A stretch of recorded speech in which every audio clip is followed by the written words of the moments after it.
Hey, you're listening to Trigger Warnings, challenging talk radio, featuring John Ross and Chris Smith. Hi, everyone. It's the final week of September here, 2016, and this is going to be quite a show.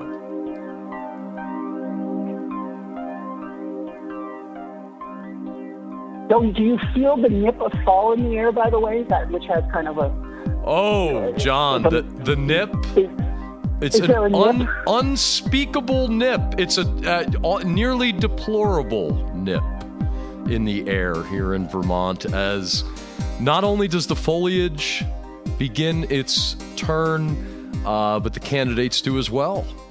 The long-awaited turn. We've been waiting all summer for the glorious explosion of color that we may see. Hey, hold on, John.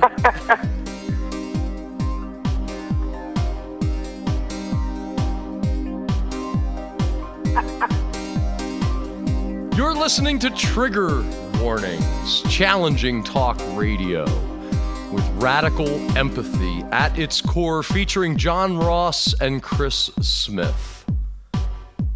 Hello, lovers of radical empathy. How are you today? It's the last week of September, and this is our star-studded salute to American rhetoric and politics. We've been trying to... so generous. I know. We've been trying to prescribe a theme to this show for the last week of September, and in reality, it is too nebulous to really be defined. Are we talking about the debate? Yes. Are we talking about the election? Yes. Are we talking about the future of humanity? Absolutely. John, your thoughts?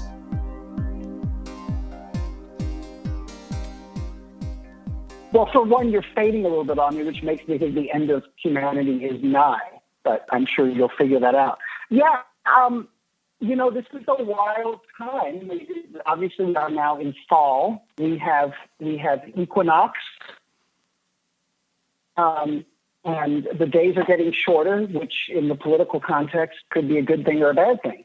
I don't know. This debate tomorrow night is being played up as, like the biggest, Muhammad Ali versus, the next six most famous boxers of all time, in terms of who's going to watch this and all that. And I'm just not sure that it is going to live up to the inflated expectations that are being put upon it. But we will get to that. But what I suggest is that the attention span and the amount of time many millions, if not tens of millions of viewers' eyes are glued to that screen will be a fraction of the 90-minute time frame for the debate itself. That's all I'm saying. I could be wrong. I think people will find better things to do, whether it's watching football or you're saying boo-boo or whatever bachelorette. You're saying as we would say in higher ed, the retention rate for debate viewership will drop off. At what minute in 0 to 90 do you believe the retention rate will drop off?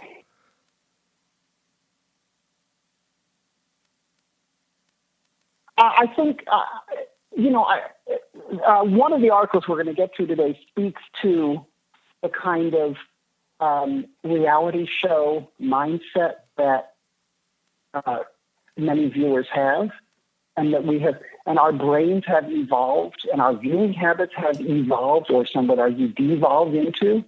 And I think this plays in very significantly to the strategies that both candidates have to be putting together for tomorrow night. My sense is that if it comes across as kind of a typical debate and it's, just back and forth and boring, they're going to lose a lot of viewers and a lot of listeners very quickly. My sense is, and maybe Hillary Clinton will realize this and take this role proactively, but my sense is, given that this is Trump's world, that if this is not a debate about politics, but a competition of who's a bigger reality star, Trump probably wins that, and to that end, if this isn't rollicking MMA type, bloody battle, sharp one-liners, tangent to the audience in the first 10 to 12 minutes, a lot of people will just go away and go do something else. Well, wait a minute. I think, in the two contestants in tomorrow night's Rage in the Cage, one of them is already a noted reality television star. One of them already has won. You can't say he's going to win the reality TV battle. He already has.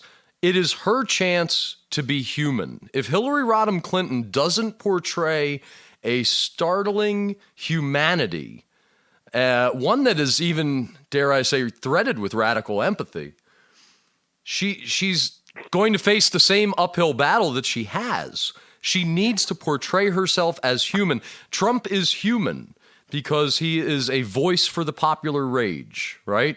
And that humanity has carried his campaign. There was no turn this summer. Now that we have the nip in the air of fall, there's been no turn. The leaves are going to change, but pivot? Yes, the pivot, the turn, turning from brilliant and flashy summer into a more reasoned and ready for the long haul autumn. It's not happened, and it's not going to happen. And that probably leads us to our first article of this show here on Trigger Warnings, Radical Empathy, couched inside of talk radio, featuring John Ross and Chris Smith. And John, what we do is we each bring two articles to the table. However, we are both literally and figuratively on fire about tomorrow night's Rage in the Cage MMA battle, as you are too. So consider this your debate prep. Yes, we are. And to that end, I will be playing the role of Don King. Here's an article from Politico this week. Louis Jacobson from Thursday. Trump's pants on fire claim that black communities are absolutely in the worst shape ever. And this is a quantifying article disproving that and many other contentions. The direct quote from Trump was, "Our African-American communities are absolutely in the worst shape they've ever been in before. Ever, ever, ever," unquote. 3 evers. So if you're not familiar with the way PolitiFact and Politico assess these, they assess claims made by candidates and they put them in context, they fact check them, and they have various ratings. This one got the highest rating for misstatement, which is known as pants on fire. And I chose this article to really tie into two things. One is that Trump is noted for at least quantitatively lying and misstating and pulling things out of certain parts of his body that are not true more than anybody else in a comparable role in history ever has. But in a broader sense, to use that claim and its demonstrated falsehood, not to mention its ignorance,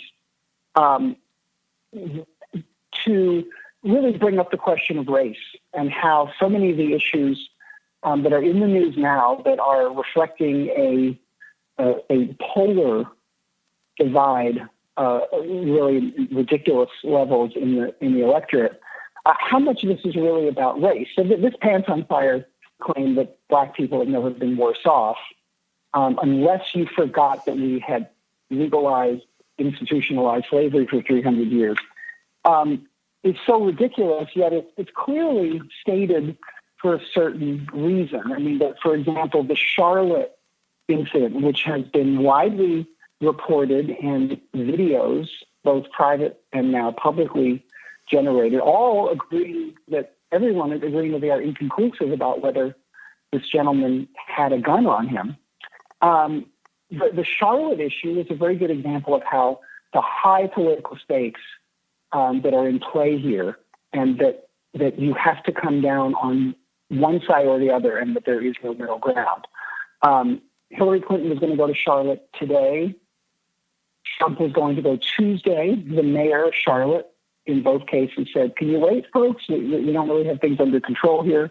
Mike Pence, Trump's running mate, said this week, "We ought to set aside this talk about institutional racism and institutional bias. When life is lost, I consider it a tragedy." So you've got this whole set of racial issues, and even within the North Carolina microscope, the two most prominent public figures, who of course are on opposite sides of this issue, are the Republican governor and the Democratic attorney general, and they happen to be running against each other for governor. And so they have taken opposite positions in this, and their race is somewhat close, although the Democrat has been noticeably ahead by a few points of the governor in his reelection bid the entire campaign season. So I don't want to go into all the delineations of how this statement on any number of levels, in terms of slavery, in terms of unemployment, in terms of income mobility, rates of poverty, life expectancy, et cetera, is untrue. What I want to throw out to you, Chris, is how does the promotion of clear, untrue information on both sides, but in this case I'm focusing on Trump because it aligns very closely with the race issue and his attempt to get 4, 5, 6% of black voters as opposed to 1 or 2%, which could make a difference. How do you think this plays out or is designed to play out to the 88% of the electorate that isn't black? And who is the audience on both sides for these pronouncements, true and unfortunately mostly untrue, about race? Well, let's play a little George Orwell fill in the blank. Ready, John? This is a quote. Okay, I'm ready. He who controls the language controls the... government, populace. That's from, that's not Orwell, though. That is George Orwell. Is it really? I thought it was from the propaganda by Freud's son-in-law, Edward Bernays, who invented public relations. He who controls the language controls the... flow of goods and services. Power. Not money, not government, but power. He who controls the language controls the power. Let's take a look at the tweet that Trump sent out in this land of hyperbole that is this election. Okay, our African American communities are absolutely in the worst shape they've ever been in before. That's easily debunked. The word community, however, is the most important word in that sentence to me. If we took the words African American out and we just said communities are absolutely in the worst shape, well, we got something. There's something to be said there. And we might have to talk about what community means before we can really, and this is a slick politician being slick on Twitter in the way that they have consistently. And the media furor over such a tweet, it's totally understandable, and it's totally playing into the narrative that Trump has well established. There was no turn. There was no pivot to a kinder, gentler Trump. Are absolutely in the worst shape they've ever been in before. We could pull that apart and say, well, I'm not sure what you mean by shape, and I'm not sure what you mean by community. Because that may or may not mean there's a housing crisis or there's a job, but it may mean how fairly we treat each other on the street. I gotta say, I believe strongly in the word community, and I think that we need to be more flexible in its definition going forward. Here inside of Trump's tweet, he had a point. Well, he did not have a point, but he was trying to make one. Ever is trying to win this war of hyperbole this election's become.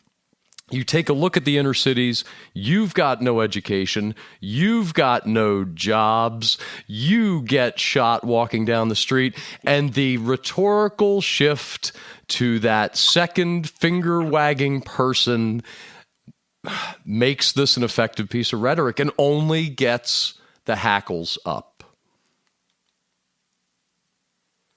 I mean, the article I think that's a great point. The article that you sent along is fantastic in debunking this factually as far as the state of economic opportunity and based on where African American communities have been in the past. This is not the worst place they've ever been. It's not great in a lot of different ways. Trump is trying to say that it's not great in a lot of different ways. However, ever, quoth the Raven.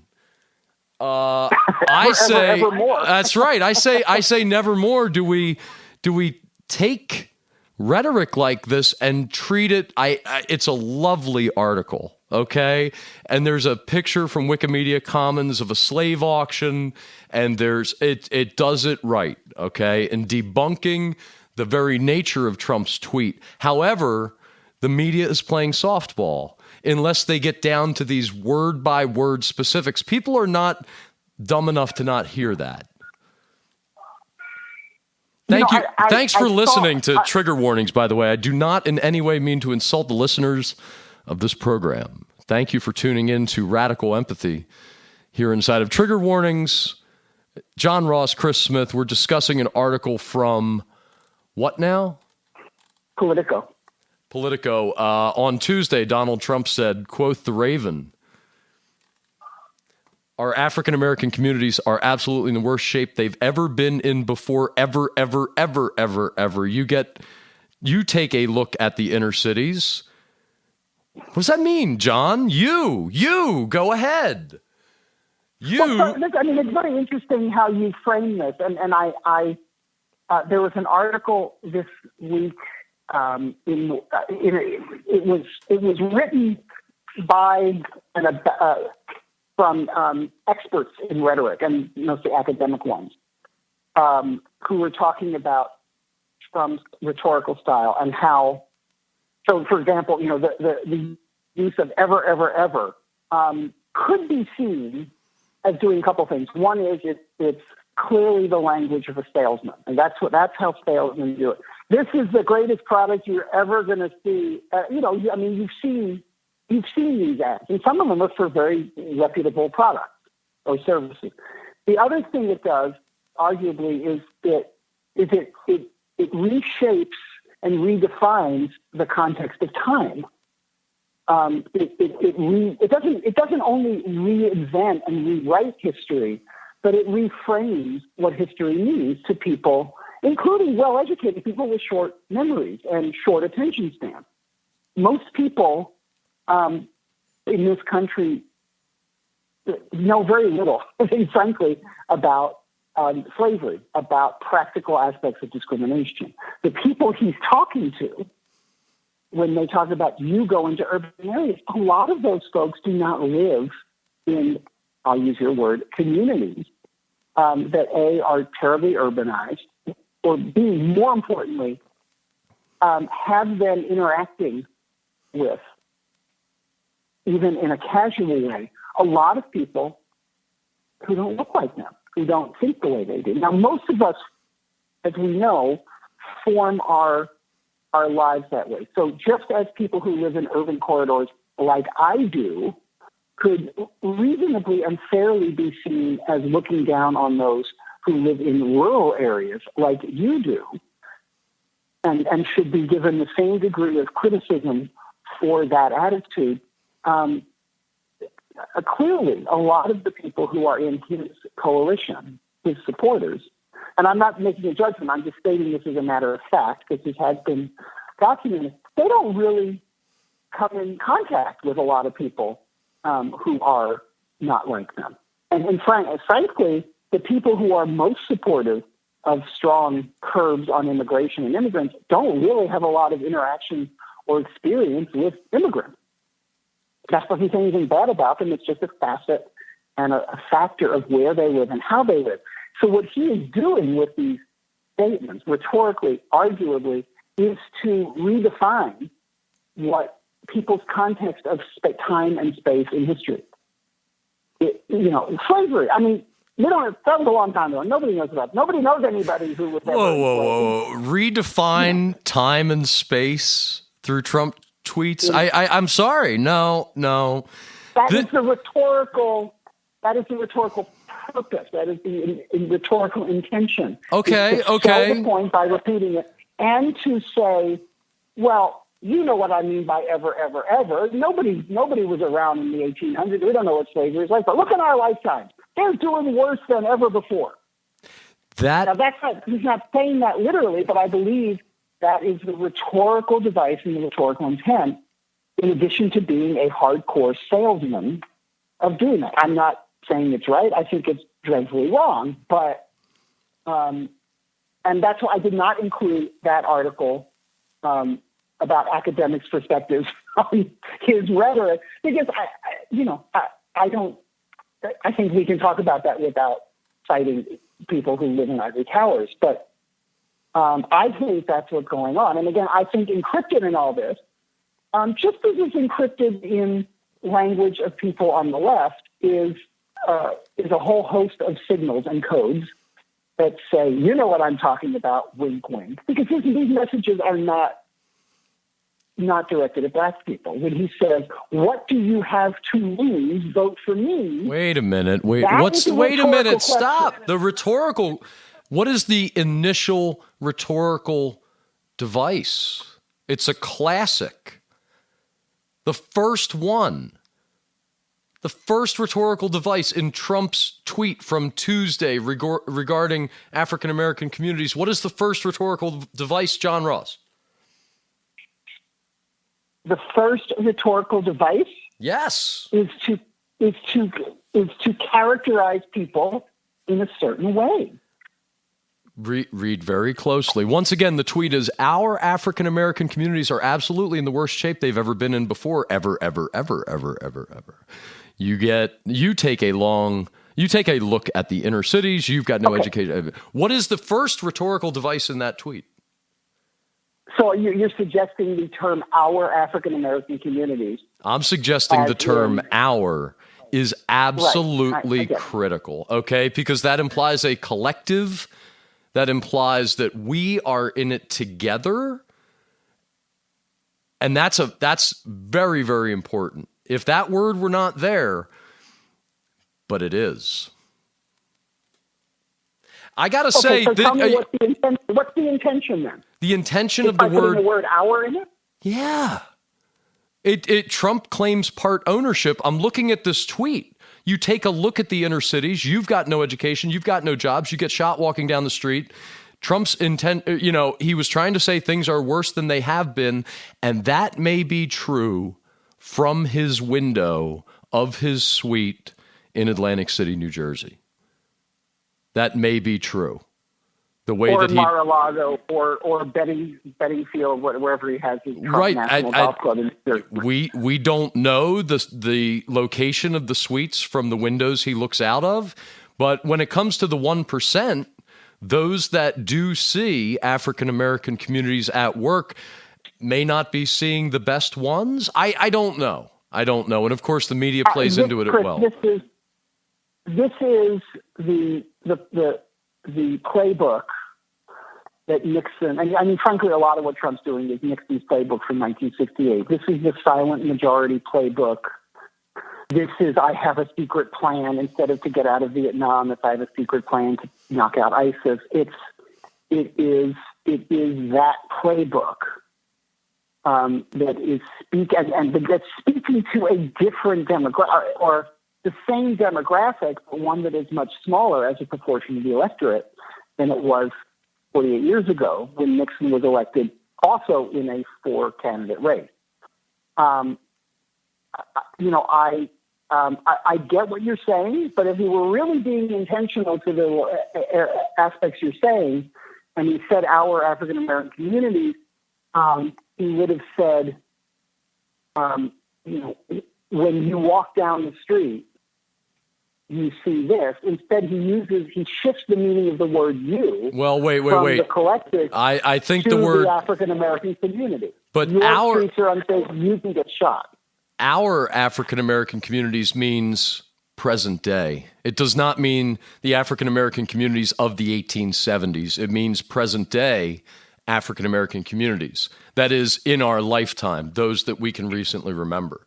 Our communities. Well, exactly. That's what I'm saying. The use of ever, ever, ever, with that emphasis, is designed to try, and maybe this could be said better, but to reinvent time and space and place in the context of people's memories. And this is not about history. This is not about the World Book or Encyclopedia Britannica or Wikipedia even version of history and what actually happened. It's about, our memories, we've been adults for 30, 40 years, and wow, look at what's happened. And by the way, let's stop and frisk everybody in Chicago. Just Chicago, not everybody, because it worked. Let's do it in Chicago, because then we get the guns from the bad guy. I mean, you have to take all of these comments in cohesion, not that he says them or intends them that way, but there is nothing about this statement that quantitatively can be supported in any way. We disagree, I think, on how the rhetoric itself is being used to make an argument to people who are not Black people or inner city Americans. And inner city Americans is always code language for Black people and non-white people. I think there's clearly a certain calculated use of rhetorical tools here. I don't think he sits there and thinks about it. I don't really sit there and think about it. What do you just sits there and thinks about it? Come on. He's got people around him. I was imagining the writers on a plane. There's maybe 2 or 3 of them. And they sit there and they write tweets. And out of the 20 they wrote, 3 of them are candidates. Trump looks at the 3 and decides which one flies. And they know his voice. And they have clever rhetorical skills inside of them. And I bet... don't believe that. You don't think so? I don't. No, I don't. Well, I will say, let me say, I believe his statement was offensive. It was unpresidential, and it is not gasoline, but maybe lighter fluid on the already ignited fires of racial tension in this country. So for him to say that on a Tuesday, when in so many locations in this country, racial tension and violence is a reality for so many people, for him to say this must at the very least prove there has not been and never will be a pivot. No. Yes. Although there may be in those first 10 to 12 minutes I referenced earlier of the debate tomorrow night, something that looks like a calmer, gentler. I mean, he only has 10, 12, 15 minutes of calmer, gentler in him. That may be enough. If he's calm and then, drops a bomb, that might fulfill the needs and the abilities of the short attention span viewer and the low information voter. I really don't think, and this is somewhat unrelated, I don't really think there are a lot of undecided voters left. If you look at the polls that have come out just today, this weekend, while they've tightened somewhat in the 2-candidate race, as opposed to earlier in the week when Clinton was up 5, 6, 7 points in national polls. This morning, it's more 2 or 3. Look at the share of the third-party vote. The Washington Post poll this morning was 46-44 Clinton, 5 for Johnson, 1 for Stein. I think where the undecided maybe is moving away from one of the third-party candidates to one of the top 2. And I think, I don't really think there are that many undecided people left. Well, you know what? Sometimes this stuff becomes tedious. What did Mark Zuckerberg do this week to try to influence the election? We can talk about the undecideds all day long, but Zuckerberg is targeting a different audience. Who? Yeah, you got to fill me in on that, because that did not.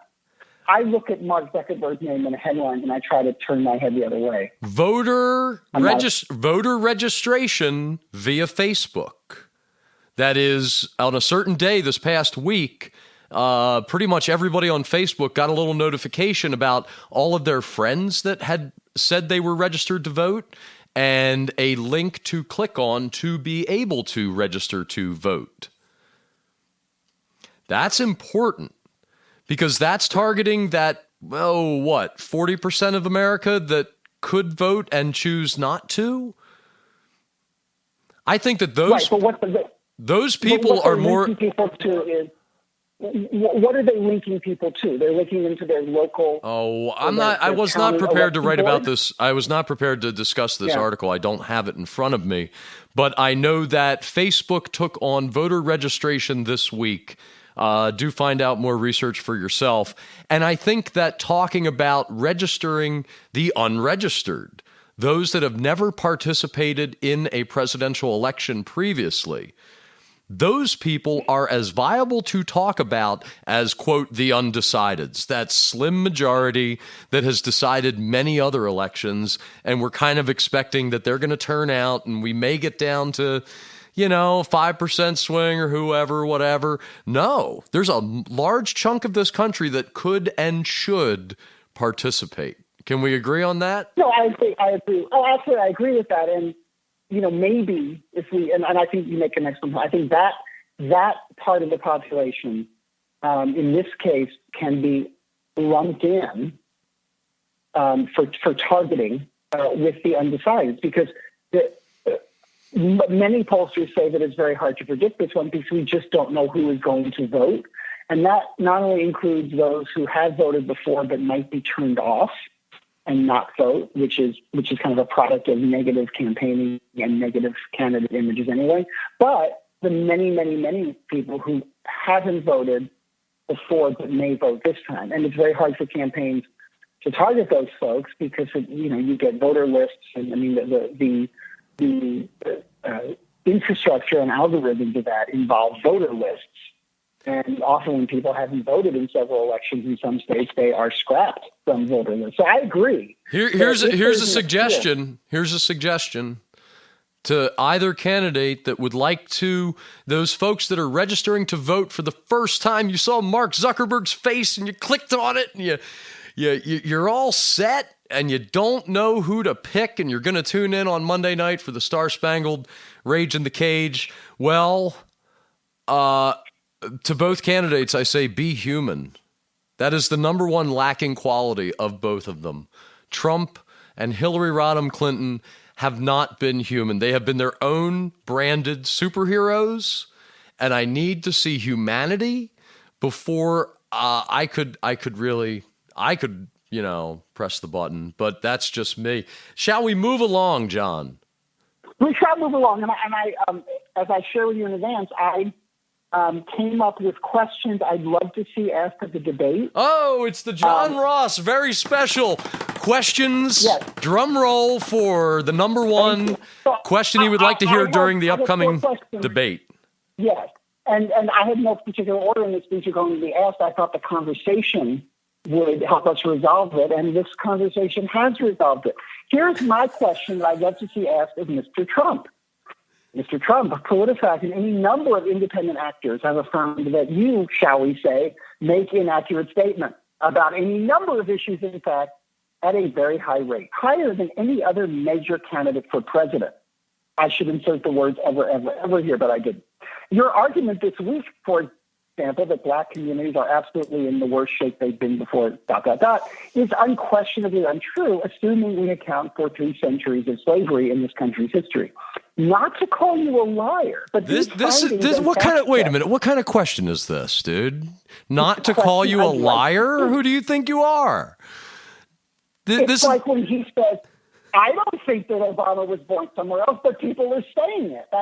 It's framed in the way he makes a statement. Oh, I didn't know that was the game. Okay. I said they're questions I'd like to see. I see. And if tomorrow's debate moderator actually asked a question along the lines of any of these, I would officially change his name to Lester the Molester Holt. Right there. Anyway, the question is, not to call you a liar, but these findings and fact checks suggest you're not as careful with claims and proclamations as a major candidate for president is expected to be? What's your response? Nice, open-ended question. That's not a good question. It's funny. It's a question. Sure, it's something I'd like to see. And how do you think Trump, what do you think he would say? He would say, Lester, I liked you until this very minute. You're not being fair. Look at my opponent, Ryan Hiller. That's what he would do.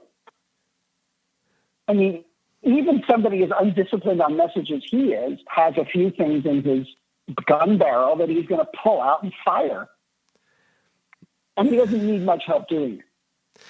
Right. I had fun writing that question because nobody asked him, you lie a lot. Do you realize how much you lie? What do you have to say about that? And then you could say, no, I'm not lying. You guys are lying. You take things I say out of context because you have bad ratings. That's what he would say. And that's what he does say. He shifts it very artfully. Wait a minute. Is there any truth to that? Is there any truth to what? The fictitious Trump response that you guys take what I say and you take it out of context and you do whatever you want with it. Every time he's been caught on it, like when he said, I predicted, the terrorist bombings, when he talked about the Second Amendment stuff, the Second Amendment, people can do something about it. Wait a minute. We just tore that tweet apart to the point where we established we're talking about our African-American communities, present day nebulous, social constructions, if you will. So what he said may or may not have, he was trying to say something and it was like lighter fluid on a fire that's already been lit as far as race in this country. However, the media, the article that we just tore apart was, it was a historian's finger wag. And here's so I do believe the decontextualization of Donald Trump in the media, I'm going to wonder if it's strategic. And I guess that brings us to the next Trump-based article here on Trigger Warnings, because will we ever, ever, ever have to stop talking about Donald Trump? Ever.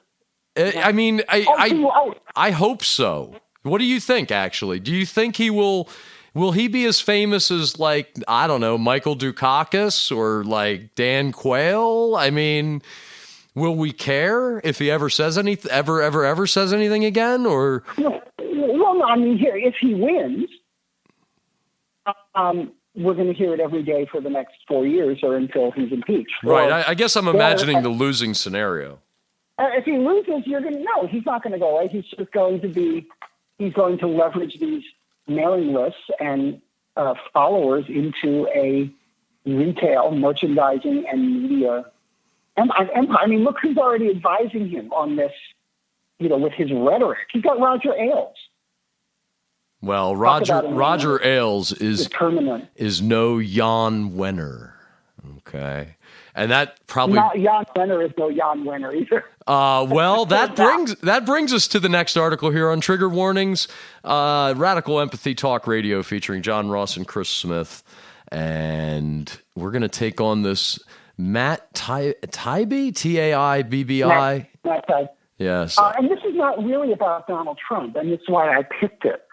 This is a brilliant piece by Matt Taibbi from the Rolling Stone this week. How Donald Trump lost his mojo. Oh, I'm sorry, that was no.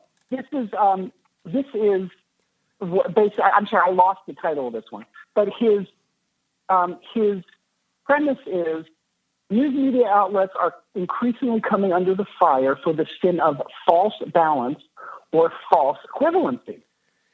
The New York Times has recently defined the term, quote, the practice of journalists who, in their zeal to be fair, present each side of the debate as equally credible, even when the factual evidence is stacked heavily on one side. Matt Taibbi is very critical of this idea of false equivalency that he says is basically an effort among those who see themselves as being smarter and more important than others to censor the views of others. To put it bluntly, he says, this is ridiculous. Don't blame the media for this perception of false equivalency, or that they should cover Donald Trump's greater numbers of falsehood than lies, just like we spoke about a minute ago, to a greater degree of intensity and importance than they cover Hillary Clinton's lies. He said it's not the media's fault. And now he's going to go and point his finger, a la the late, great George Carlin, at the American citizen, the American voter. This is horse race stuff, and if you're getting it, it's at least in part because you spent decades asking for it. The campaign has devolved over time into an entertainment program, a degrading and vicious show where the contestants win the... Is that's it? Oh, yes, that's right. You said you were going to do a Hillary Clinton cough every time. I'm having a coughing fit.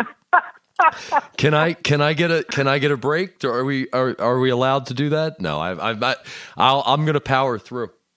Have you collapsed near a van in the last 30 seconds?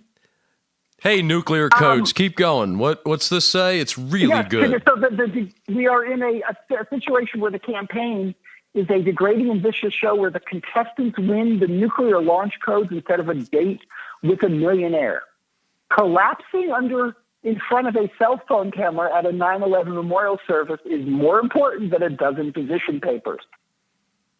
Media consumers voting with their eyeballs for ever dumber political coverage creates the biggest imbalance in reality, but the false equivalency debate is mostly over a separate, more parochial issue of journalistic ethics.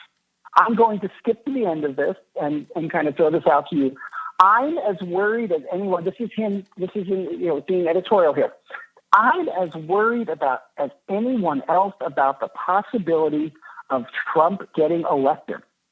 But if it happens, it's not going to be because the New York Times allowed a few reporters to investigate the Clinton Foundation.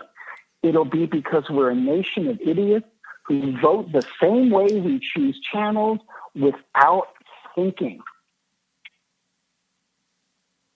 I think this is a brilliant piece, even though I don't agree with all of it. And I'm just wondering. And again, that George Carlin made a career out of not just rhetorical criticism, but of asking people to look in the mirror and blame themselves instead of blaming politicians, et cetera. The question to you on this, Chris, is, are we, the voter, the political consumer, the spectator, to blame as much as he suggests we are? In other words, is the consumer the tail wagging the media dog? And wouldn't you love to see a politician or public figure happily give up his or her political future to say to voters, look, it's your fault. Look in the mirror. You're driving this boat. You're the one who elects candidates. Forget about the 1%. Forget about the power elite. All right. Just stop. I'd love to see Jan Wenner. I'd love to see Jan Wenner resign from Rolling Stone. I'd love to see their next issue feature just one of the covers that they did with one of the Clintons. I'd love to see their Obama cover. I'd love them to do a political special about all the times they have tried to influence the election. I'd love to see a history of the Rolling Stone, true history of the Rolling Stone, regarding its political influence, not a glossy self-retrospective, but truly times where they had something to do with how people were informed about who they were voting for. If this is the case, then they're complicit. They're worse than complicit. Rolling Stone is where I learned important stuff about Bill Clinton, like the first time he smoked pot. I remember reading that. I was like, junior high? And I held Rolling Stone in my hand, and I'm learning about the president, and he's human? Okay, and that was really, really important. And then I learned about how Hunter S. Thompson helped Rolling Stone develop a place for political journalism that is not the New York Times. Because the New York Times is supposed to be investigating the Clinton Foundation. I would assume they're straight journalism. Rolling Stone never has been. Okay, this is a finger wag from a very, very dirty and unwashed finger. It's really, really. So you're attributing his finger and that of Rolling Stone as the same digit, not Matt Taibbi as a pretty interesting and different kind of political journalist, going after fellow political journalists and consumers. Yeah, I mean, these days, I'm sure there was a time where you would pick up Rolling Stone or other magazines and expect a diversity of opinions, all endorsed by the editors being at least worth your read. But that's not today, okay? And if Jan didn't like this article, Taibbi could have certainly taken it anywhere else, right? And some other .com news information source or punditry source with its own informational bent, he could have shopped it around. No, Jan wanted this to be at rollingstone.com, and it is. And it is a finger wag at the American people. It's not the media's fault. This is a classic horse race stuff, and if you're getting it, it's at least in part because you spent decades asking for it. Name another cultural influence as big as Rolling Stone magazine. That's a good one, huh? You would argue Facebook, Apple. How about longevity, though? Possibly. Meet the Press? Meet the Press has been around as long as Rolling Stone. 60 Minutes. 60 Minutes. But can you name another print publication? I mean, of course we can, but Rolling Stone developed itself a niche. And this article, it seems anyone's talked about this week, whether around the water cooler or on TV news, Twitter, or Facebook, is the lung capacity of Hillary Clinton. You know, the corporatization of the rock idiom and the Hard Rock Cafe, and you know, Rolling Stone is really, I don't know, it cuts its own throat with this article for me. So you don't think there's value, what he's saying on the face of it, that while the media, the corporate media may have a lot of blame, which he doesn't specifically address it, but he doesn't deny that there isn't that. I mean, I see this as a tail wagging the dog, and you know, sometimes each tail wags the dog each way. Sometimes the media drives it out of perception that this is what people want. Sometimes consumers drive it because they want customized, filtered, so-called information. Why can't, I mean, despite your arguments where Rolling Stone falls or no longer falls in the public cultural space as an influencer, you don't think on substance there are things in this post that are valid and on target? Sure, absolutely. It's the self-indictment that blows me away. Quote, one of the main reasons the news media has been dumbed down over the years is because audiences have consistently rejected smart, responsible journalism in favor of clickbait stupidites like 5 things you didn't know about John McCain's penis and women stripped naked in front of police officers. You wouldn't believe what happened next. The Bachelor and Toddlers and Tiaras crush Frontline, and people wonder why Donald Trump gets a lot of coverage. Has Trump ever appeared on the cover of Rolling Stone? I do believe. I do not speak with knowledge, but I do believe. And those clickbait stupidites were in part an invention of any company that was around trying to transition itself from print to digital. And Rolling Stone was at least complicit. Now, you can go to rollingstone.com and judge for yourself how ad heavy or clickbait heavy you may see that journalism. But we don't have things like The Bachelor without things like the culture that was created around cable television and the glossy magazine Rolling Stone that told me what rock and roll was. Okay. No doubt about it. The country is in a brutal spot right now. We are less than 2 months from the possibility of one of the dumbest people on the planet winning the White House.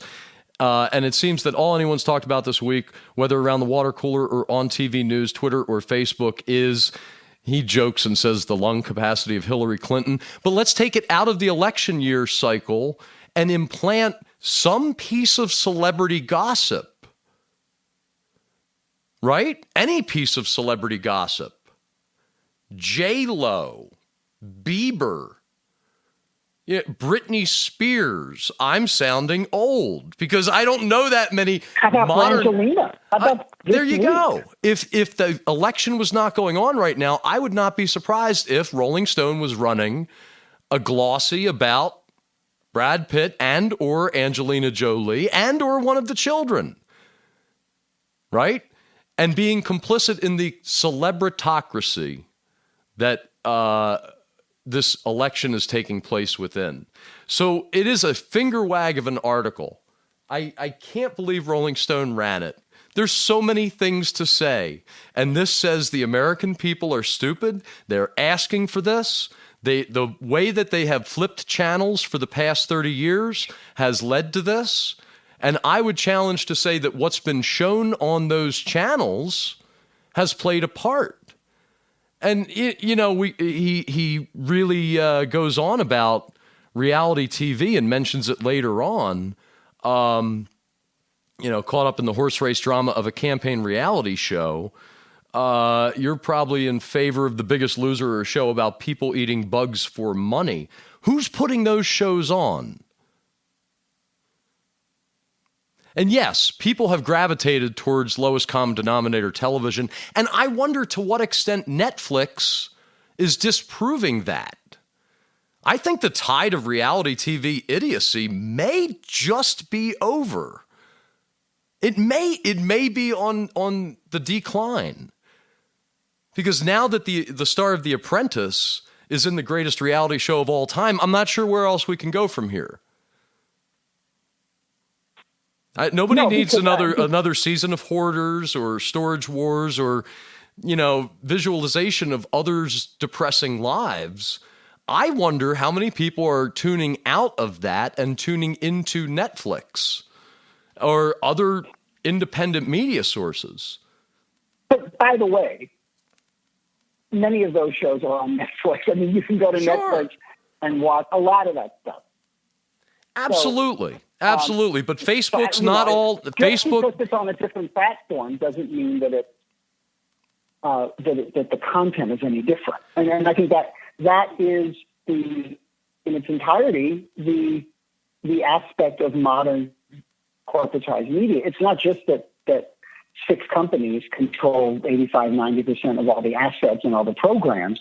It's not just that. It's that that every one of them has multiple offerings on multiple platforms for each socioeconomically and demographically defined subgroup.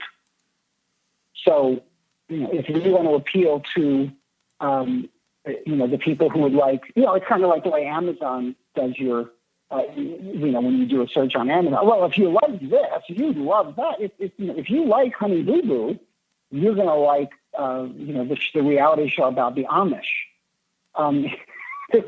There is one.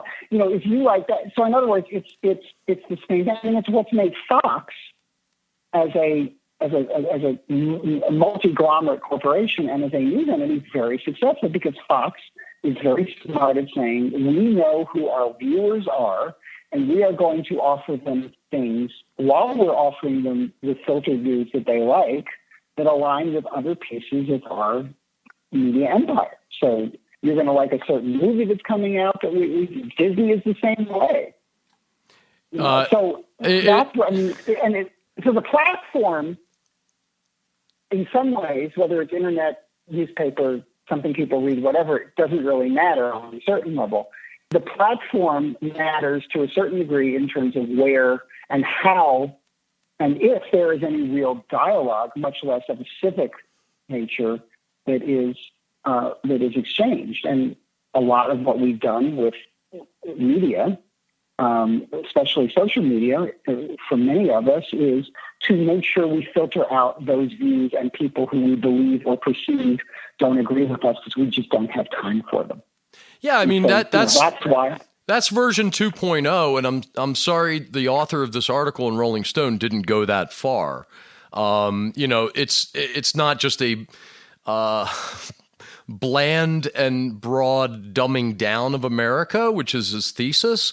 You're saying that it's really we're tuning out of those that we disagree with, and that's absolutely true. And to what extent do you look for a diversity of opinions in Rolling Stone, or do you expect a Jan Wenner liberal bent? It's amazing. Another quote from it: "In truth, the media landscape is massive, and there's room to cover everything. It's worth noting that the exploration of Trump's iniquities and unfitness for office in the last year has been truly awesome, both in terms of raw volume and venomance of tone." It's self-aggrandizement, isn't it? He's a member of the media, isn't he? But just because he has the union card doesn't mean he has to toe the line. Isn't now the time to publish Fear and Loathing in Atlantic City? Isn't now the time to do something? Some investigative something? This doesn't even mention Fox News. This has no mention of Fox News whatsoever, and we've seen Fox News implode during this election. What happened, and I agree, that may be the most overlooked media story of the election, that the absolute implosion of Fox News, and not just, I don't know what its bottom line looks like, but the bottom, anyway, that we may cover that another week. But remember, the last time Rolling Stone did real investigative journalism, what happened? It was an epic fail. It was the rape case. And look how at University of Virginia, because Rolling Stone did an article that took on the sons of the 1%. And much like when Dan Rather took on George W. Bush and his military service, it wasn't the facts of the case or of the story that were debated, but instead how the information was gathered and presented that was on trial. And that's what happened. It's not the facts of the case. Did this fraternity participate in a rape and the cover-up of a rape? But how did the reporter go about obtaining and presenting these facts?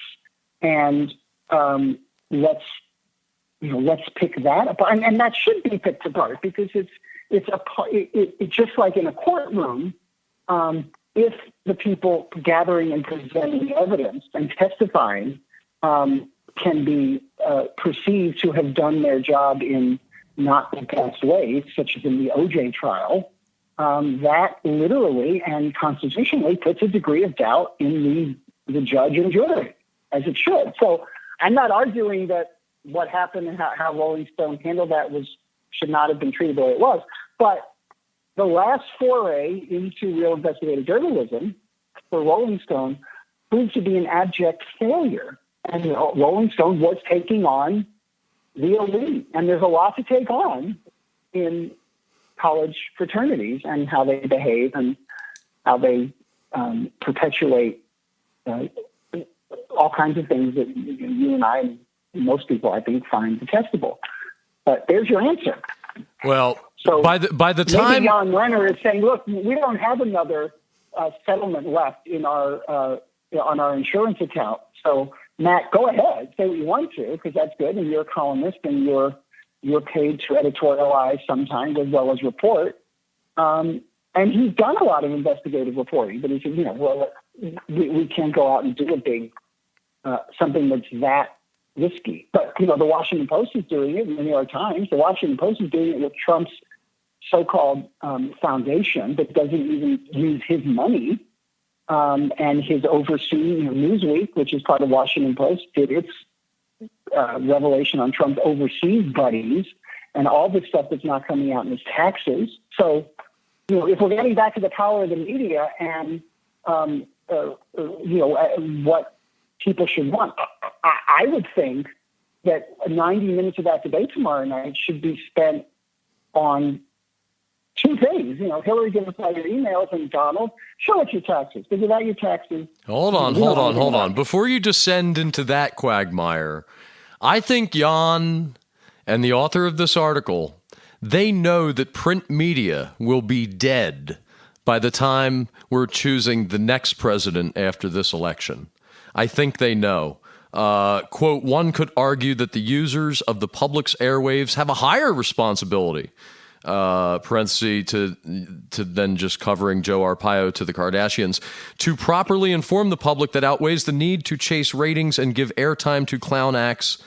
But that ship sailed a long time ago, both at Rolling Stone and at the New York Times and at so many other outlets. That ship has sailed. And as print media death takes hold and newspapers go into rigor mortis and turn into .com, inside of a browser outlets for information, reporters like this one and outlets like Rolling Stone are either going to be bold and recreate themselves and adapt, or they're not, and they will wither and die between now and the next presidential election. And maybe it's going to be because of really bad reporting that leads to massive lawsuits. Maybe it'll be for other reasons. But Matt here knows. President Trump has certainly made clear that he would make it much easier to sue media for content you don't like. So if you want to expedite the what you call imminent downfall of print media, there's President Trump right there helping you along. Not you. Again, I'm using you rhetorically here, Chris. All right. Well, you too are listening to Trigger Warnings, challenging an empathetic and radical talk radio featuring John Ross and Chris Smith. We've been talking about all things politics here on the Star-Spangled Rage in the Cage pregame election special, and we'll be right back after this break. Right, John? Yes, sir.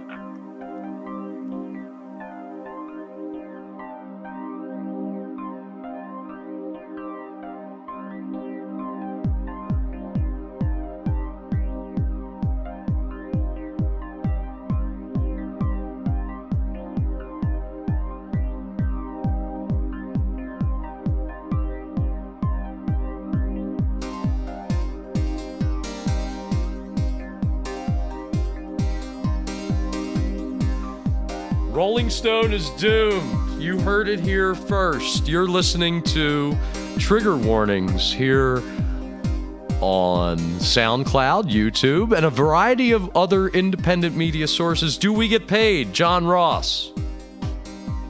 Not literally. Not yet. Do we get compensated? Well, it depends on how you define compensate. We certainly have each other and a growing posse of dedicated fans and listeners. Are we radical? I think we're radical in some ways. Certainly that we address issues that others may not look at this way. And that actually, may I say, this is going to lead me to my second debate question I'd like to see. And I actually think that this question and the other one I have designed to be addressed to Secretary Clinton might in some form be asked at one of these debates. I'm not betting. I'm just saying that I think they are constructed in ways that could be very provocative. And would you like to hear one? Sure. Let me hear one of your debate questions you'd like to see. Right. So debate question I'd like to see tomorrow night, number 2. Mrs. Clinton, you and your campaign have gone to great lengths to denote and promote the many Republicans, from elected officials and national security officials to ambassadors, who endorse you in your campaign. This week, it was reported that President George H.W. Bush, the man your husband defeated to become president, is supporting you. That's a low blow. Mr. Trump, on the contrary, argues that these endorsements are part of an effort by a bipartisan, quote, establishment to maintain the status quo, and that they reflect his argument that the election and the broader system of government and media are, quote, rigged. How would you respond to these endorsements as a symbol of support for the status quo and a rigged system? Your questions are so ready for the press room. I mean, you're ready for the White House briefing. These are not, I mean, not as great debate questions as they are White House briefing questions. So how would she respond to what? How would she respond to the idea that all these, she's gotten 100 national security people and military folks. She's got just this week, she released a list of 80, 90 ambassadors who served under Republican presidents, all of whom are endorsing her. So, plus the story came out about Poppy this week endorsing her. Okay. So Trump says, well, this is the establishment and this is part of a rigged system to maintain the status quo at all costs. How would you respond to that? Is this about preserving a rigged system? You could ask this of either candidate, frankly. And in a debate, each would get 2 minutes or 90 seconds, whatever they do, to talk about it. I think Colin Powell's non-endorsement is the real story for me. I mean, if you want to ask whether or not there's an establishment at work, you're putting forth that premise, and that's at heart in your question. So you're asking her whether or not there is an establishment at work, and that's why the former President Bush, endorsed her. And I mean, I have questions about that. I don't even know how that happened. What's going on? Like, did he not know he was being recorded? Did he not think? No. Here's what he did, and it's very. He's 92 years old. He can do whatever he wants. His foundation, the Points of Light Foundation, had a recent meeting, and one of the people who sits on that board is Kathleen Kennedy Townsend. Probably the most prominent female former office holder in the Kennedy clan of this generation. She was the lieutenant governor of Maryland, I believe. And she said publicly that Bush told the members of the board that he was going to vote for Clinton. Well, and then when she came out with it and said that, the response from the Poppy or his posse was the journalist called the classic non-denial denial. He said, well, that's a private decision and he's going to pull the lever as he always has. But they didn't deny that he was going to vote for Clinton. So I mean, that's how you leak stuff. Carefully leak things like that. All right. So what was your question? The question is this is all a sign of the establishment? Oh. And, Trump has said that. Trump has said, when Clinton came out with this list of admirals and military folks and national security people, Brent Scowcroft, some big names who said they were endorsing Clinton and that Trump was dangerous. He said, well, look at the trouble they got us into. Look at their decision. Right. So he just pointed out. Trump's going to be careful about wagging his finger at that establishment because it's the establishment he wants to be a part of, that he wants to be the leader of. I believe that he thinks that it may be very much like the eye on top of the pyramid, and he is climbing his way towards it. And there is an unknown amount of power and reach at the top of that. And as the guy who has channeled the public rage, he will someday be seated in that boardroom and be told how it is by a Ned Beatty style character. So I mean, I think is there an establishment? Yeah, and Colin Powell disproves that, truly. Either that or he was never voted into the club, right? Well, Colin Powell, I mean, yes, he would not endorse either.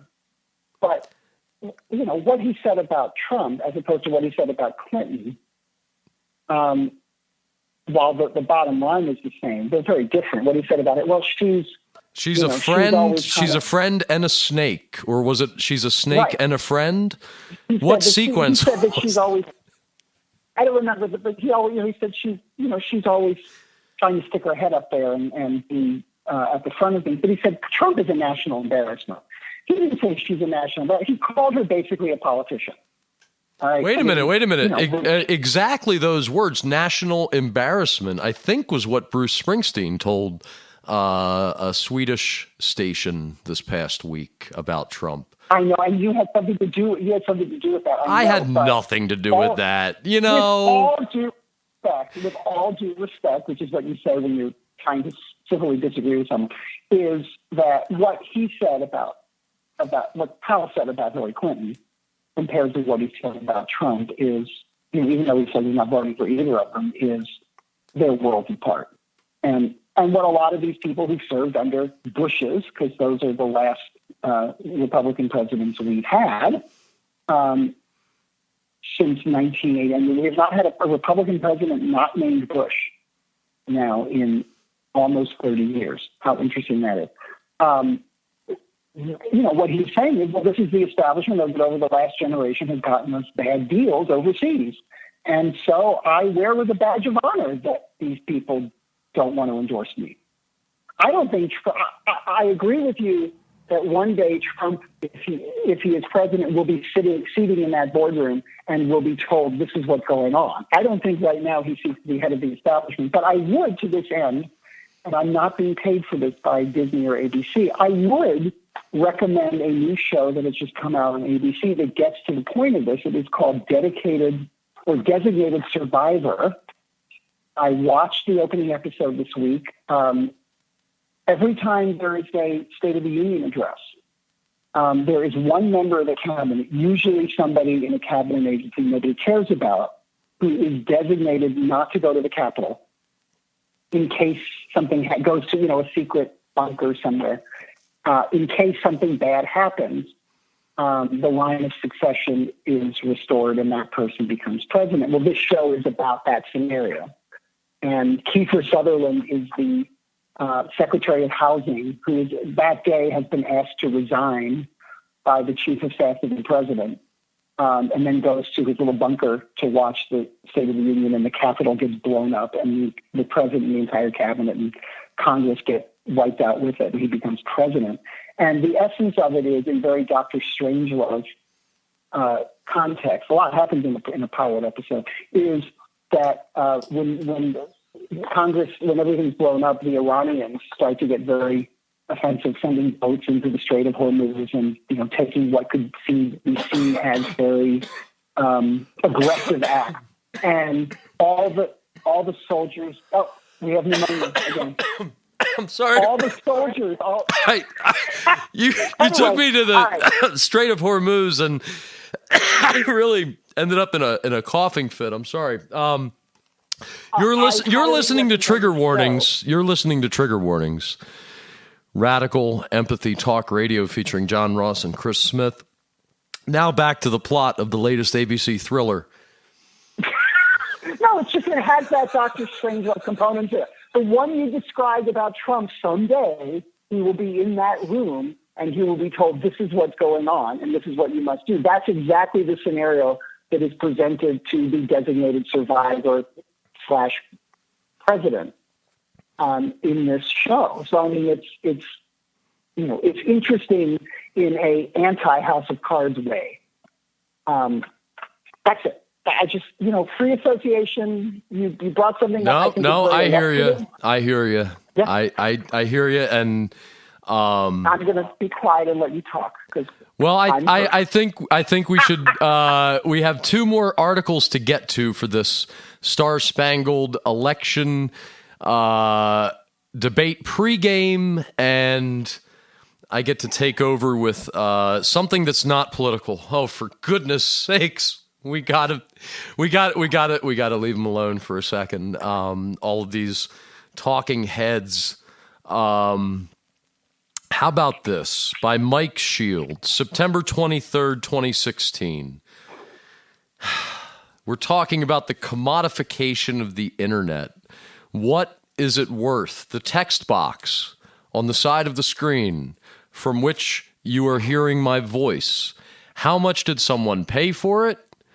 How much is it worth? Should we have a lottery for it? Marketers who have been pouring huge sums into digital advertising are wrestling with several recent events that add to a troubling picture. Some are finding they can't be sure how well that money was spent or what they've received in return for it. The lack of transparency that plagues the advertising industry was on stark display this week. Revelations that Facebook overestimated by up to 80% the average times people spent watching video ads on its platform shocked the media and marketing world. Meanwhile, a Japanese ad giant, Dentsu Incorporated, admitted on Friday it overcharged at least 111 companies for internet ads. The mea culpa was prompted by a complaint from Toyota that its internet ads, lowercase I, weren't having the promised impact. Dentsu apologized and blamed overworked employees for the overbilling. At the same time, marketers increasingly are questioning whether their ad agencies accepted rebates from media companies without telling their clients. An industry probe earlier this year into rebates highlighted digital advertising deals as a key area of focus. We're talking GE, JP Morgan Chase, Nationwide Mutual have launched audits of their agencies. Ad companies have denied wrongdoing. The lack of transparency and trustworthy measurement in online advertising will be among the issues weighing on ad executives gathering in New York next week and also here on this program right now. John Ross, what's it worth? How should we control and how should we regulate the ad space on the internet? Because right now it's kind of like a billboard in downtown Philadelphia is worth more than a billboard, here on the Vermont-New York border, which is worth, more than a billboard in the middle of nowhere no one will see. That's kind of how it is right now, but it's far more complicated than that.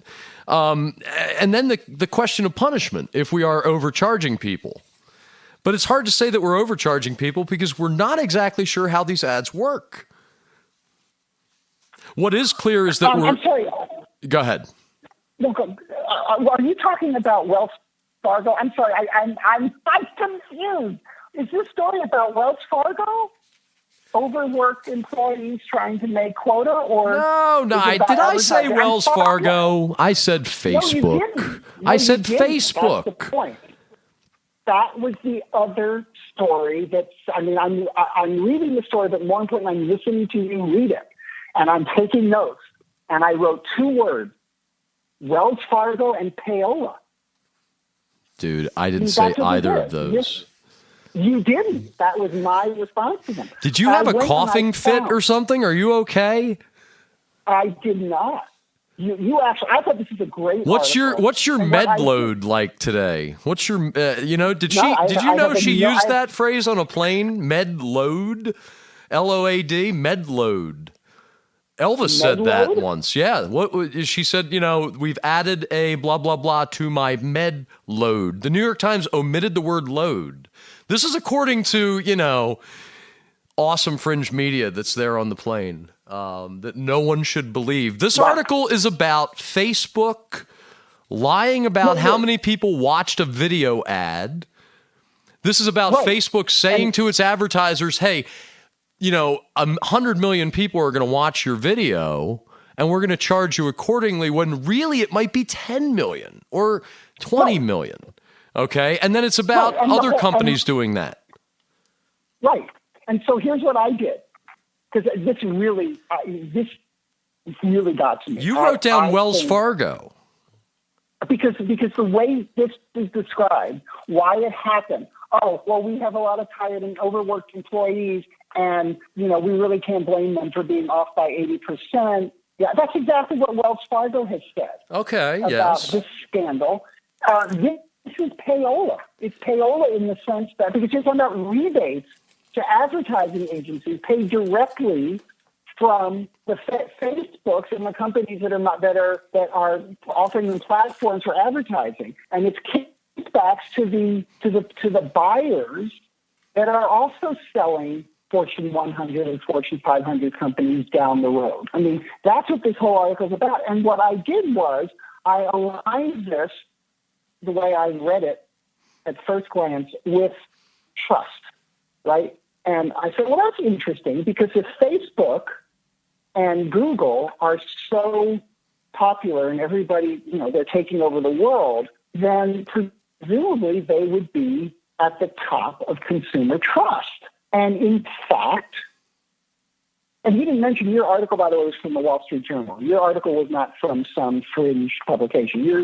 Your article was from the Daily Diary of the American Dream. Here's a study that was done, published in QuickTap Survey, Business Insights Filtered, earlier this year. A market research survey found that just like people have low levels of trust in their major political candidates, they don't trust Facebook and Google. Facebook and Google didn't make the top 50 relevant brands because consumers don't trust them. Out of 400 major brands surveyed, Facebook came in 200, Google 130. Apple, Microsoft, and Netflix are 1, 3, and 4. So if people don't trust the websites and the social media providers that they're using, just like they don't trust the political candidates they're considering for the most important office in the land, this is just the same kind of pay-to-play that we're describing in political operations, in the Clinton Foundation, in the Trump Foundation. Whoa. This is, and it is an example, as this article well points out, of hyperbolic promises that nobody can deliver on and nobody can prove whether they are delivered on, and nobody can prove the level to which they are not being delivered.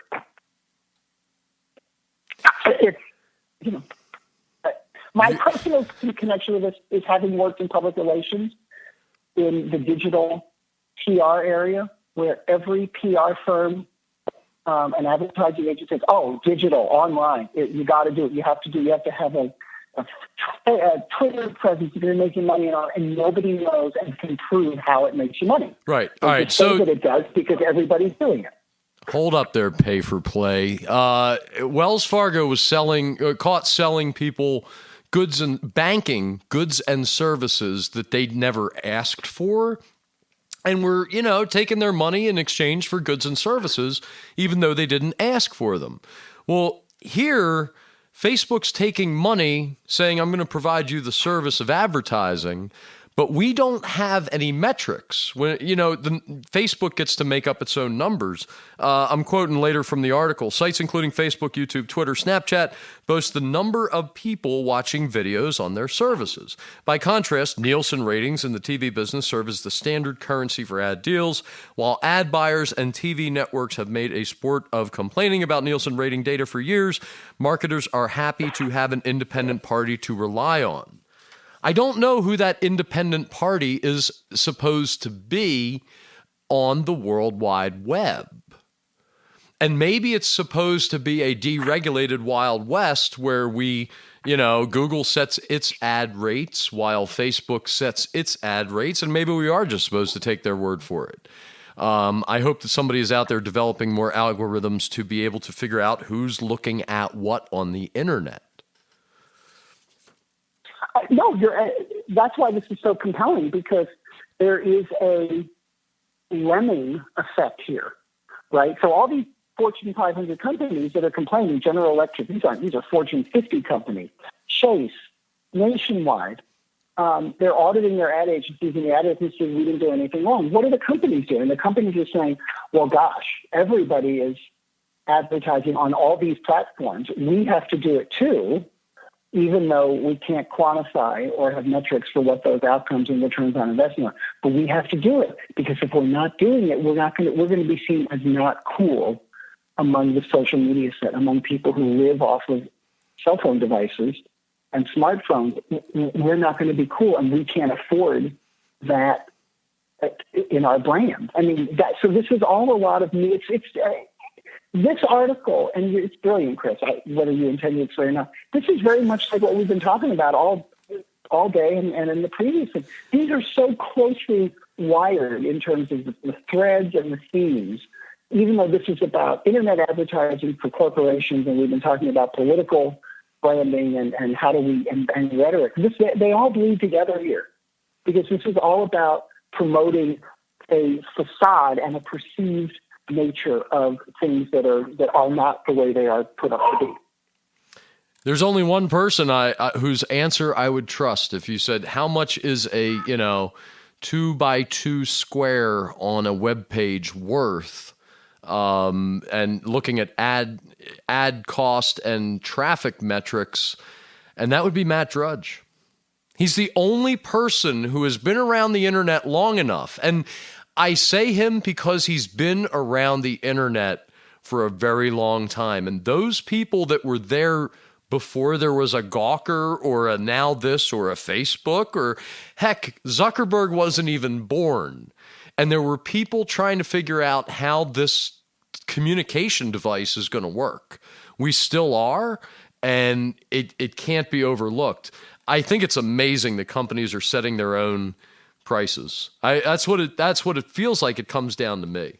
The guy, VP of media at Heineken said, quote, "The primary concern for me is the walled garden needs to disappear, and they need to be treated like other vendors with a level playing field.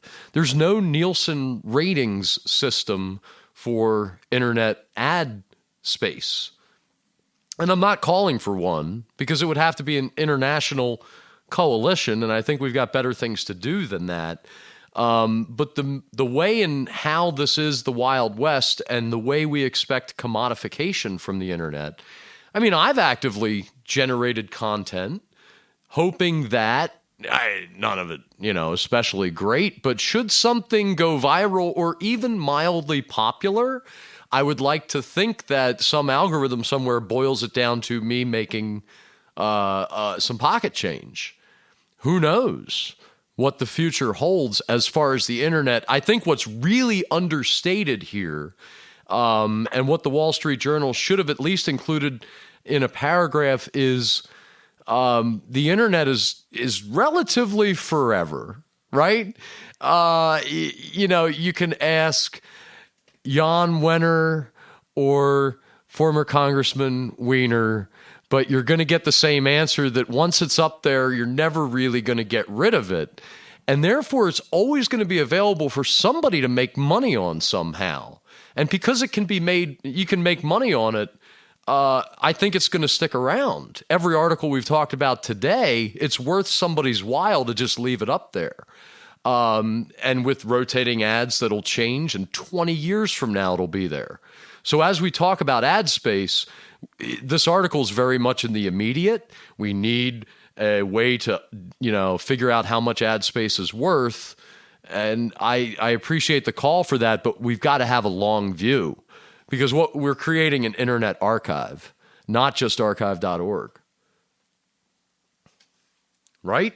What's so interesting about this is, I think in one level, you can say, well, these are corporations. These are big corporations with money to spare, with filtering or funneling their advertising through ad agencies that themselves are part of, many cases, global Fortune 500 corporations. There are trillions and trillions of dollars of revenues and profit tied to these entities that are playing this game. And to the average person, okay, well, let them spend their money what they want. They're not hurting anybody.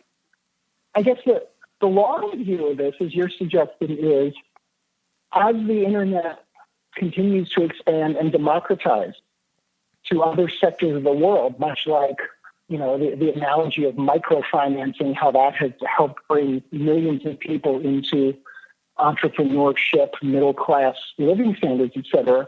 What are the ramifications of this trend for advertising and quantifying and valuing the actual meaning and return on investment of what you're doing to the growth, to the developing world and its eventual use of the internet in this fashion? I think that's where, and again, I don't know if there's a regulatory solution or a world government collective response to this.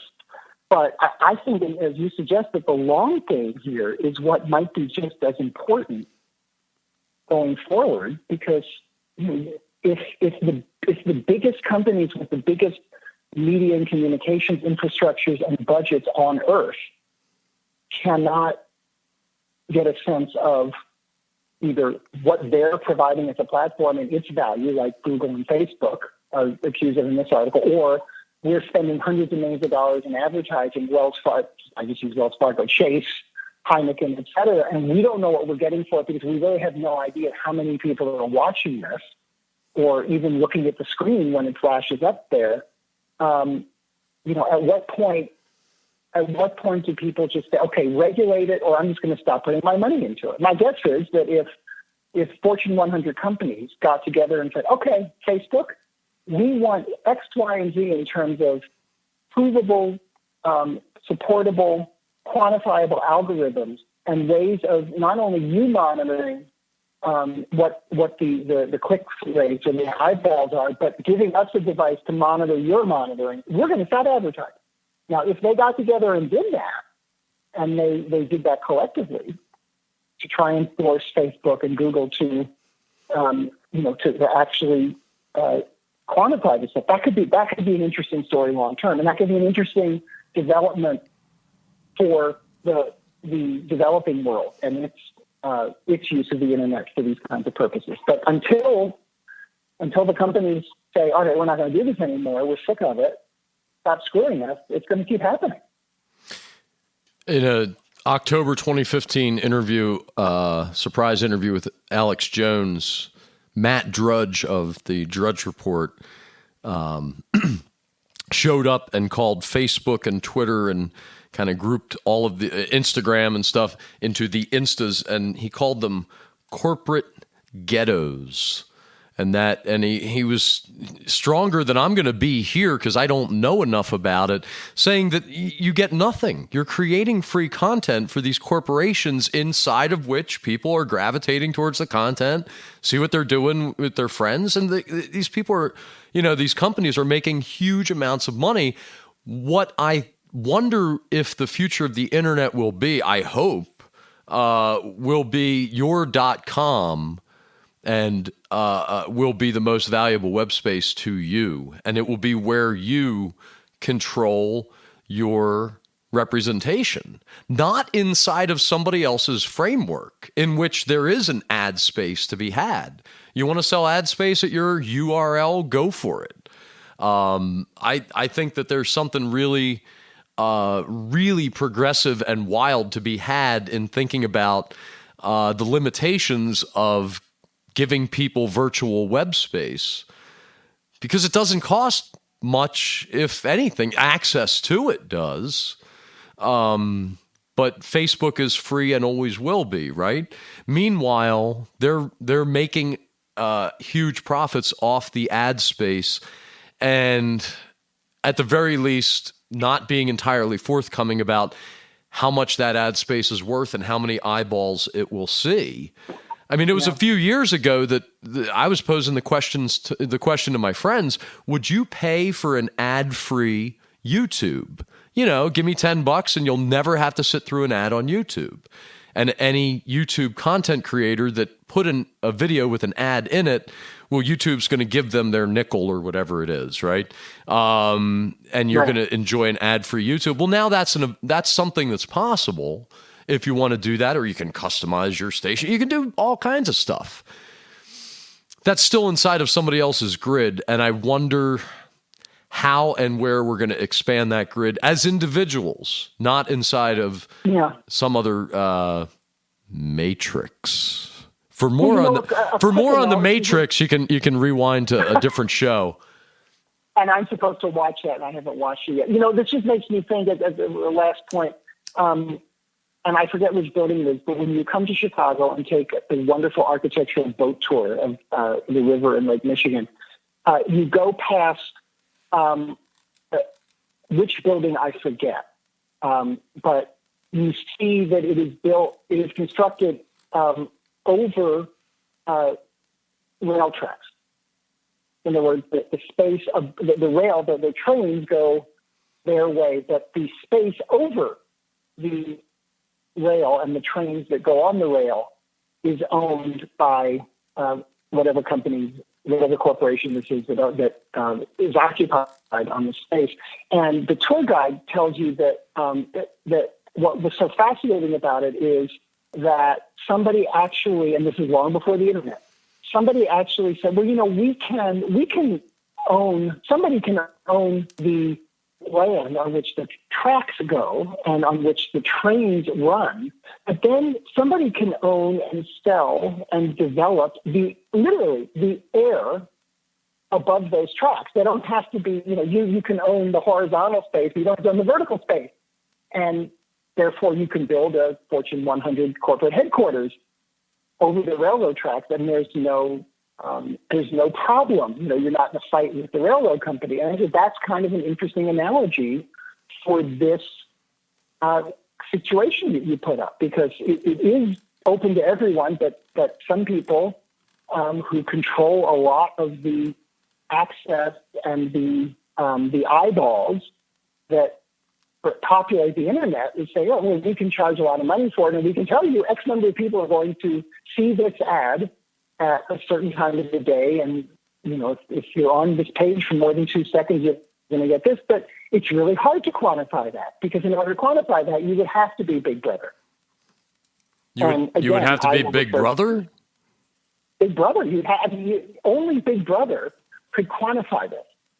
Some Big Brother. It could be a collectively agreed to Big Brother, but there has to be some domain that would govern and be able to validate and value these contentions. And yes, there are exactly 37,000 eyeballs viewing this at any given time, or at this time of the day if you click from this site to that site.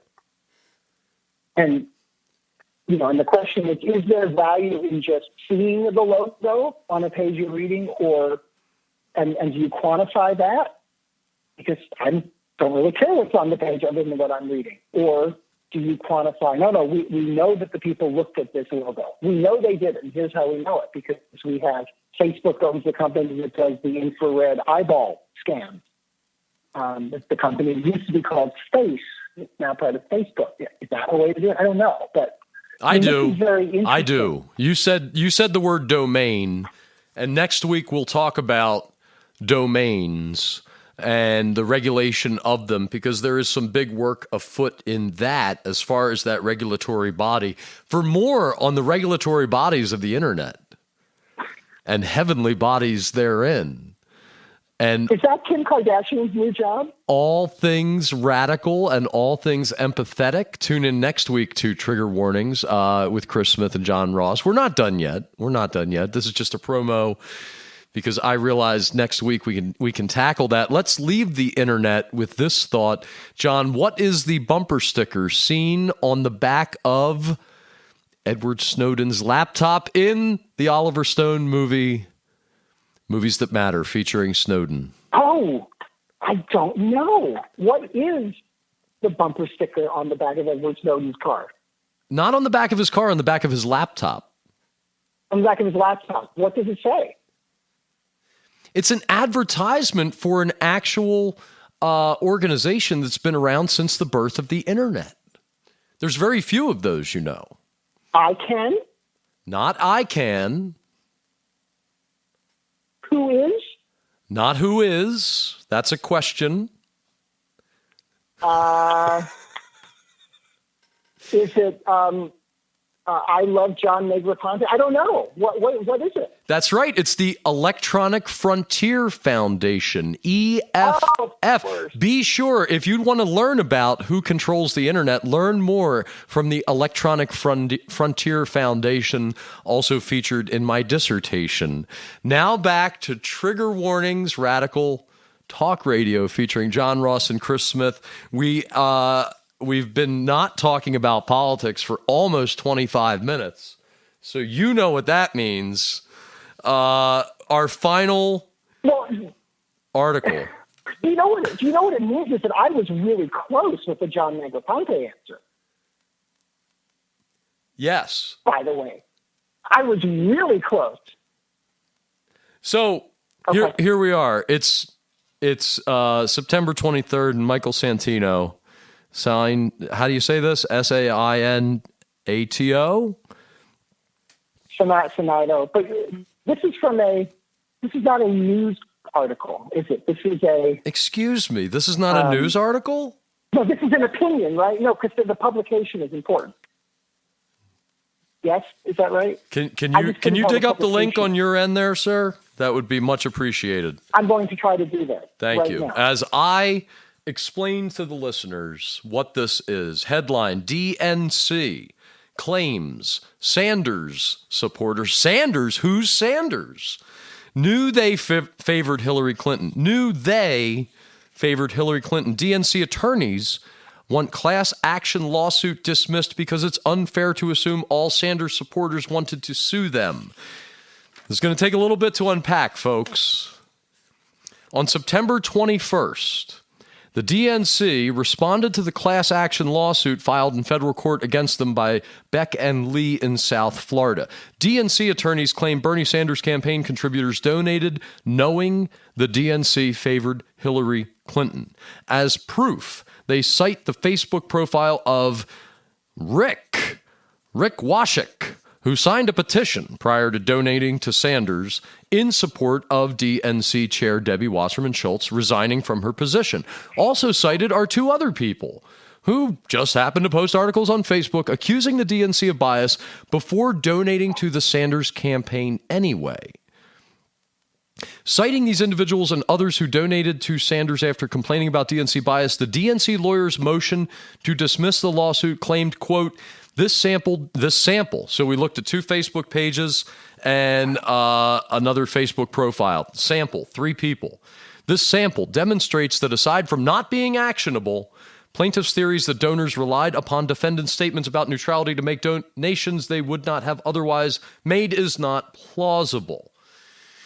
Okay, so there's a class action lawsuit against the DNC for bias in favor of Hillary.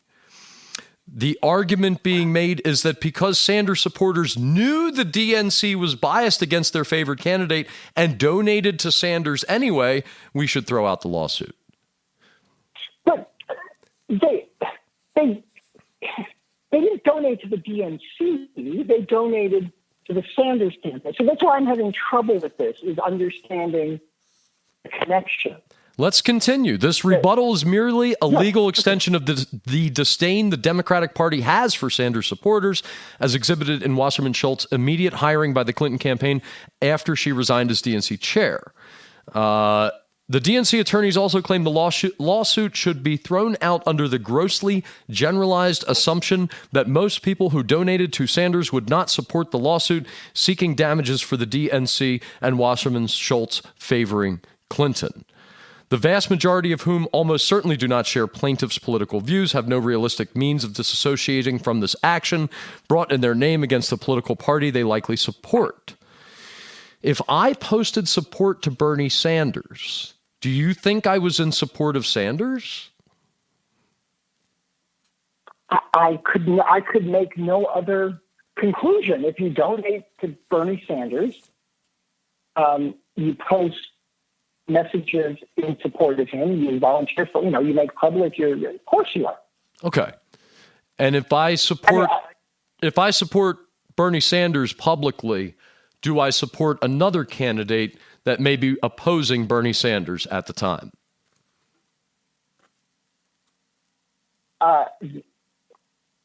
No.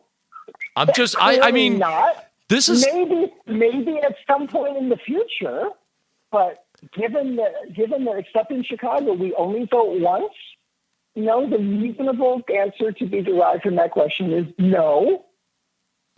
But you added the no, but maybe at some point in the future. Can you determine that from within the no? Well, this is sounding like it depends on what your definition of no is, but well, I think it's determining our representation on the internet.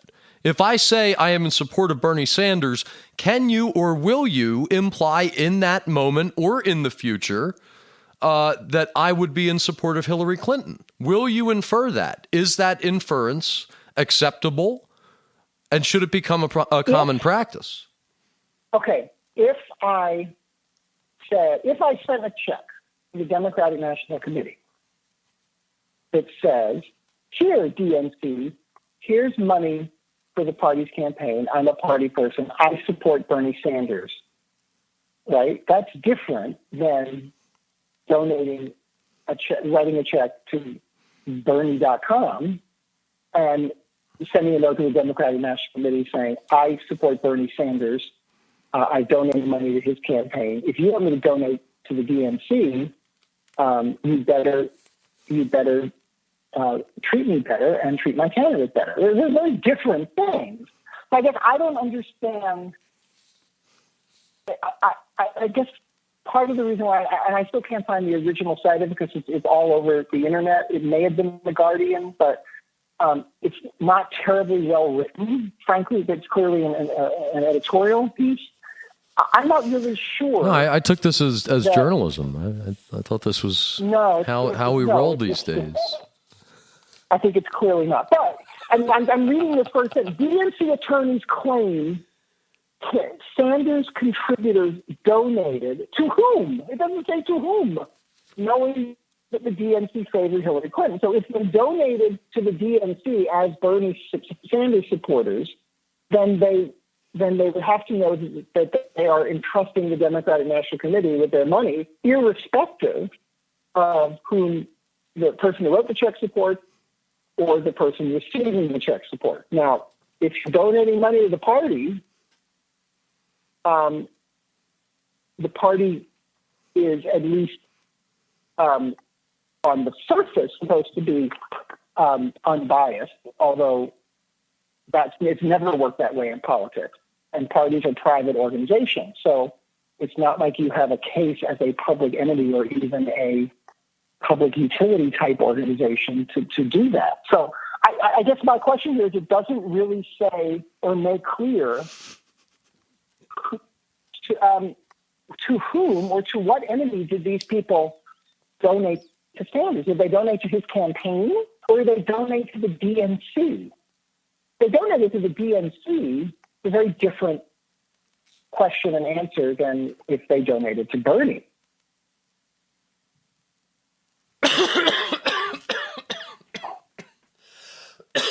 Excuse me. So this is one that makes me want to cough, but while the lawsuit filed against the DNC won't be able to replace the widely disliked Clinton with Sanders as the Democratic Party nominee, it serves as an opportunity for the DNC to be held accountable for blatantly rigging the primaries on behalf of Clinton. My question to you, John. That's editorial. That's not journalism. Okay, go ahead. My question to who paid for this article to be written? Well, it's clearly an editorial piece. So somebody paid for it to be written. Probably a man with the initials DJT. I mean, who else? Why? This is a perfect foil for the Trump people to do because they've been trying to vacuum up Bernie Sanders supporters by saying they're both victims of a rigged system. So, I mean, that would be the logical place to go. But yeah, I mean, I don't know. All right. I have trouble well, I obviously with that. This thing, while the lawsuit filed won't be able to replace the widely disliked Clinton with Sanders as the Democratic Party nominee, it serves as an opportunity for the DNC to be held accountable for blatantly rigging the primary. That's not journalism. If I were the Clinton machine, this would be the last thing you would ever read about this lawsuit. And I believe that this is the perfect requiem for it. It's confusing. I believe it is deliberately confusing. Both you and I saw it. And I was a Sanders supporter, and I see a picture of Debbie Wasserman Schultz, and I drew a mustache on her here in the home studio. I'll tweet out a picture of that mustache later. But I believe that there are email leaks that prove the DNC was in favor of Hillary Clinton, perhaps before Bernie formally announced his campaign. They accepted money. The Bernie campaign accepted money. And I believe that, at the very least, the DNC on the national level was being disingenuous in saying we're going to have a fair fight. I really believe that. And I believe a class action lawsuit sounds like a good idea. And I believe that this is the last you will read of it. The best I can do is find, I believe this came from a publication called Observer.com, a website. Because if you look for all of the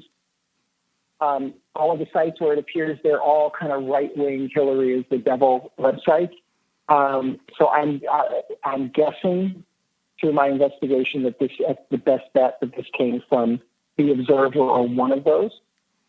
So this could be Steve Bannon, frankly, who is the Trump campaign CEO, about whom we heard nothing. He has nothing reported on in the last 6 weeks. We only get Kellyanne Conway with her lovely new hairdo. Did you see that this morning? She got a new hairdo. She looks look at nice. you. He who controls the language controls the hairdo. He or she. Seriously, this is clearly, best as I can tell, is on right-wing websites. As you suggest, it is written in that fashion of kind of snide, partisan, hyperbolic stuff, which is found in places like what's the name of the site that Bannon runs? My God, I've already forgotten it. Breitbart. I think this is raw meat for the right-wing masses. Now, again, look. I think it's fat and gristle, man. It's ugly. It's horrific. And I believe that this does not get rated pants on fire. I believe there is some issue here. Okay. And as far as the representation of the DNC as having a fair fight during its primary season in the 2016 election, that legacy will be further discussed. Unfortunately, it played out in the way that it did. And I think that is a tragedy. Well, I wouldn't say tragedy if I didn't have emails. But I have emails, documentation of bias. I heard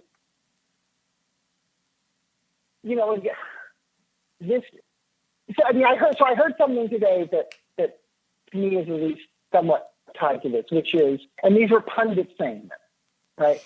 So now that Ted Cruz has capitulated and endorsed Trump or says he'll vote for him, who is the last remaining major Republican figure who has yet to definitively say he or she will endorse or not endorse or vote or not vote for Trump?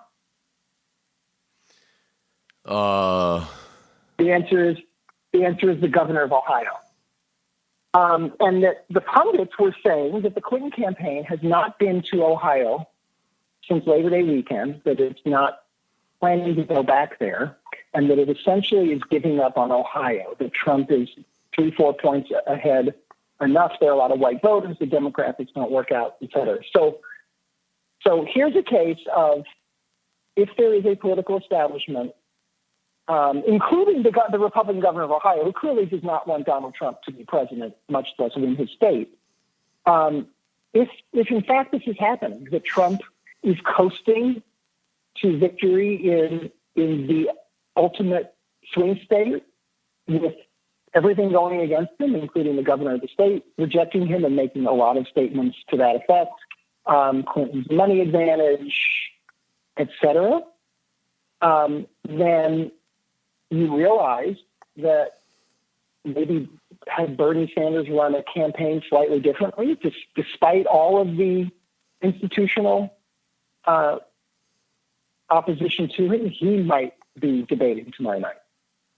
That, yes, it's bad that these private entities, these parties that are funded and controlled by billionaires and political professionals who know where the money comes from, are weighing heavily one candidate as an endorsee or as a de facto endorsee over all others.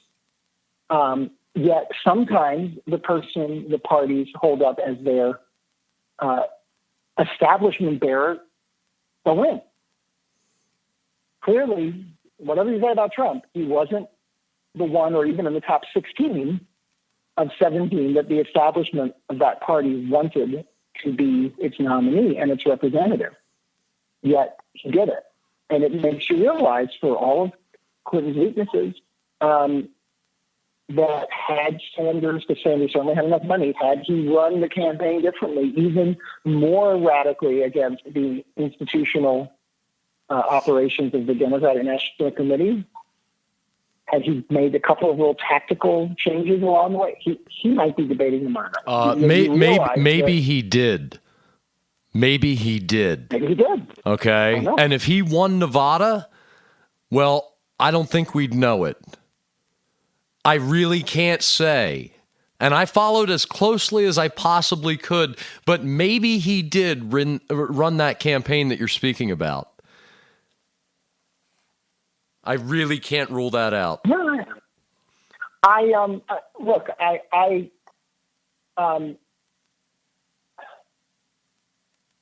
don't know if I think most people don't realize that political parties are private entities. They think that there's something constitutional about them, when in fact, the framers of the Constitution were terribly concerned about political parties and the rise of them and factionalism. And you don't have to get into the Federalist Papers, but I think most people don't realize that political parties are private entities. And as private entities, even though they're nonprofit organizations, they have certain degrees, they lack certain degrees of accountability. Other institutions, public institutions, other nonprofit institutions, explicitly and implicitly have. And to say that our system is screwed up, deeply flawed, and now has completely been sold. I mean, there is no public funding of elections anymore. Nobody, Obama ended that when he stopped taking federal taxpayer money to run his campaign, because he did the math and he figured he could do better by taking it in the private market. Once that now even tangentially is out of the realm of the taxpayer to actually support and run, and underwrite campaigns to some degree, it only feeds into the idea that things are rigged, that this is an insider operation, et cetera. And Bernie Sanders, if he was a nominee, he wouldn't have taken federal money either. He would have used the private market to fund his campaign. And I don't know. I don't know. It's troubling on many levels. But then again, if we really wanted to fix it, we would set much tighter standards and regulations and guidelines around how private political parties govern and operate. Or we would just ban them. But of course, there are private entities in other countries, and they do the same things there that they do here. It's just that here, parties are doing that stuff in the 24/7 election I mean, every day is a campaign season. The presidential campaign runs for 4 years, intensely for 2. So the difference between us and Britain or France or Canada is that you don't really hear much about the parties except in their election. And in Canada and Britain, those are 5-6 week campaigns. So the parties do the same thing they do here. But what in your history book will you say about Debbie Wasserman Schultz? Other than that she and I went to the same university and studied under the same political science mentor professor. Well, how did you come out so ethical? What made you different than her? Well, thank you, Chris. I think, Debbie Wasserman Schultz is, I think, a case study of what happens to a lot of people in politics. I mean, this is a woman who smart, works hard, clearly bright, has overcome tremendous personal and medical and health challenges. I mean, is a really, on many levels, a very admirable person. She got into a position of significant power and influence outside of her role as a representative of her congressional district. And like many other people who do that, was too partisan in a partisan organization and got caught. Wait, too partisan in a partisan organization? Yeah, it's a partisan organization. The party is a partisan organization, and she was too partisan in that she did not leave any practical appearances that the party structure, the party organization, could at least do some things that gave the appearance of neutrality or nonpartisanship. She just played partisanship all the way. I'm glad I brought this up because this lands upon why Trump has such a good shot. You know, Trump gives people a personality to emulate. You want to be direct and forceful and to the point. And Debbie Wasserman Schultz does not emulate a personality in that way, and Hillary does not either. The Trumpiness of it versus the Hillary-ness of it. And it will be very interesting to see how tomorrow night's Rage in the Cage goes down, to see who wins the first presidential debate. How many rows back at the debate tomorrow night will Debbie Wasserman Schultz be seated? Oh, I don't think Debbie Wasserman Schultz will be she might be backstage. She might be in the green room. She might be. You think she's in the green room? Well, I don't know if she's in the spin room. If somebody captures a picture of her and Hillary together, pre or post debate tomorrow night. Yeah, that would be bad. That would be bad. I don't think Debbie Wasserman Schultz is going to be in or near Long Island tomorrow night. What about a semi-candid with Barbra Streisand? You know what's interesting about Barbra Streisand is that, and she has said herself, she thought that her, the people who spend $200-300 a ticket to see her are hardcore left-wing Democrats, and she realized when she surveyed her audience once that half of the people who raised their hands were Republican, and she did a double take, and she said, okay, wow, that's interesting. I don't know. Name 3 other people that will be present at tomorrow night's debate of note. Mark Cuban has been confirmed because he has violated Donald Trump's. He has violated the vault. And he's going to be there. And I saw an interview with him weeks ago. He offered to help Hillary with debate prep because she said nobody knows how Donald Trump talks in a reality show world than I do. So I don't know if he's been helping her, but he pretty quickly came around and signed on to her campaign because he likes Trump and has worked with him, but he thinks Trump is dangerous. He's made that clear. So he for sure is one person who will be on the red carpet. Jennifer Flowers has already said she will attend, though Kellyanne Conway and her new dude were very. We haven't invited her yet or at all. But What will we all be talking about on Tuesday morning? I think, believe it or not, I am willing to take the long shot on this. Okay, I'm giving you the 20-1 odd answer, not the pundit answer. Stop it. The 20-1 answer is not a lot. That people are going to be so disappointed by how this does not live up to whatever expectations we have or that were projected onto it. And that in effect, the race will not be changed. And historically, these debates, unless somebody royally messes up, do not fundamentally change the race. Somebody has a good debate, somebody has a bad debate, and it stretches the swing a little bit, like it did when Romney had a great first debate 4 years ago. But it didn't change the fundamental parameters of the race that Obama was ahead by a few points and was in pretty good shape. And I don't think, and again, I'm laying the 20-1 odds here, I think that the result Tuesday morning is going to be, why did we watch this? What was supposed to happen? Did we stay awake? And you know what? If that's the case, Hillary Clinton wins. She wins. She wants people to be bored to tears with this because that plays to her advantage. I think that's the last thing that can happen.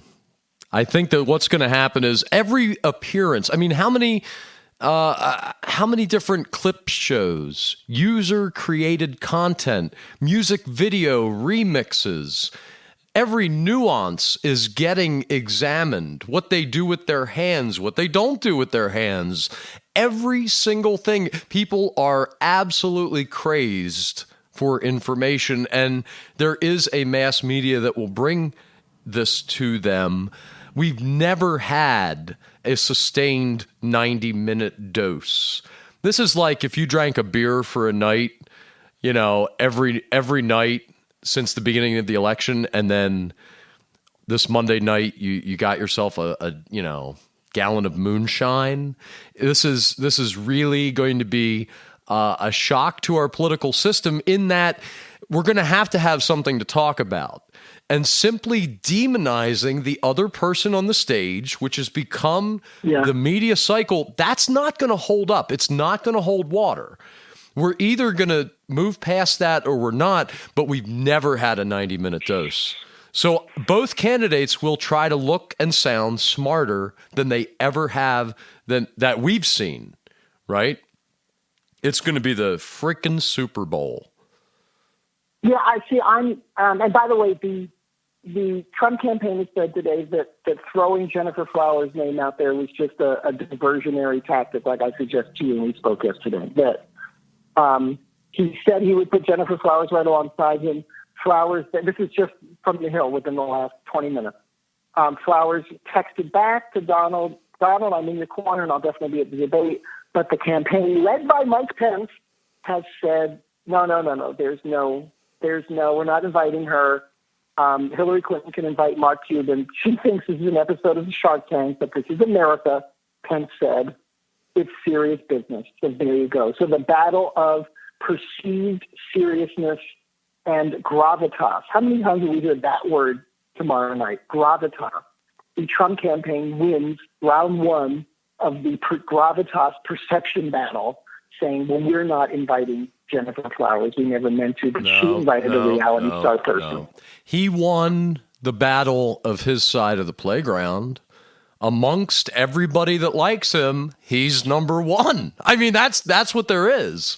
After a long, drawn-out Republican nomination process, he's on top, and that's that. And even Bush Sr. can't get behind him. Meanwhile, things are divided on the other side of the playground. None of that's going to matter because it really is these two on stage.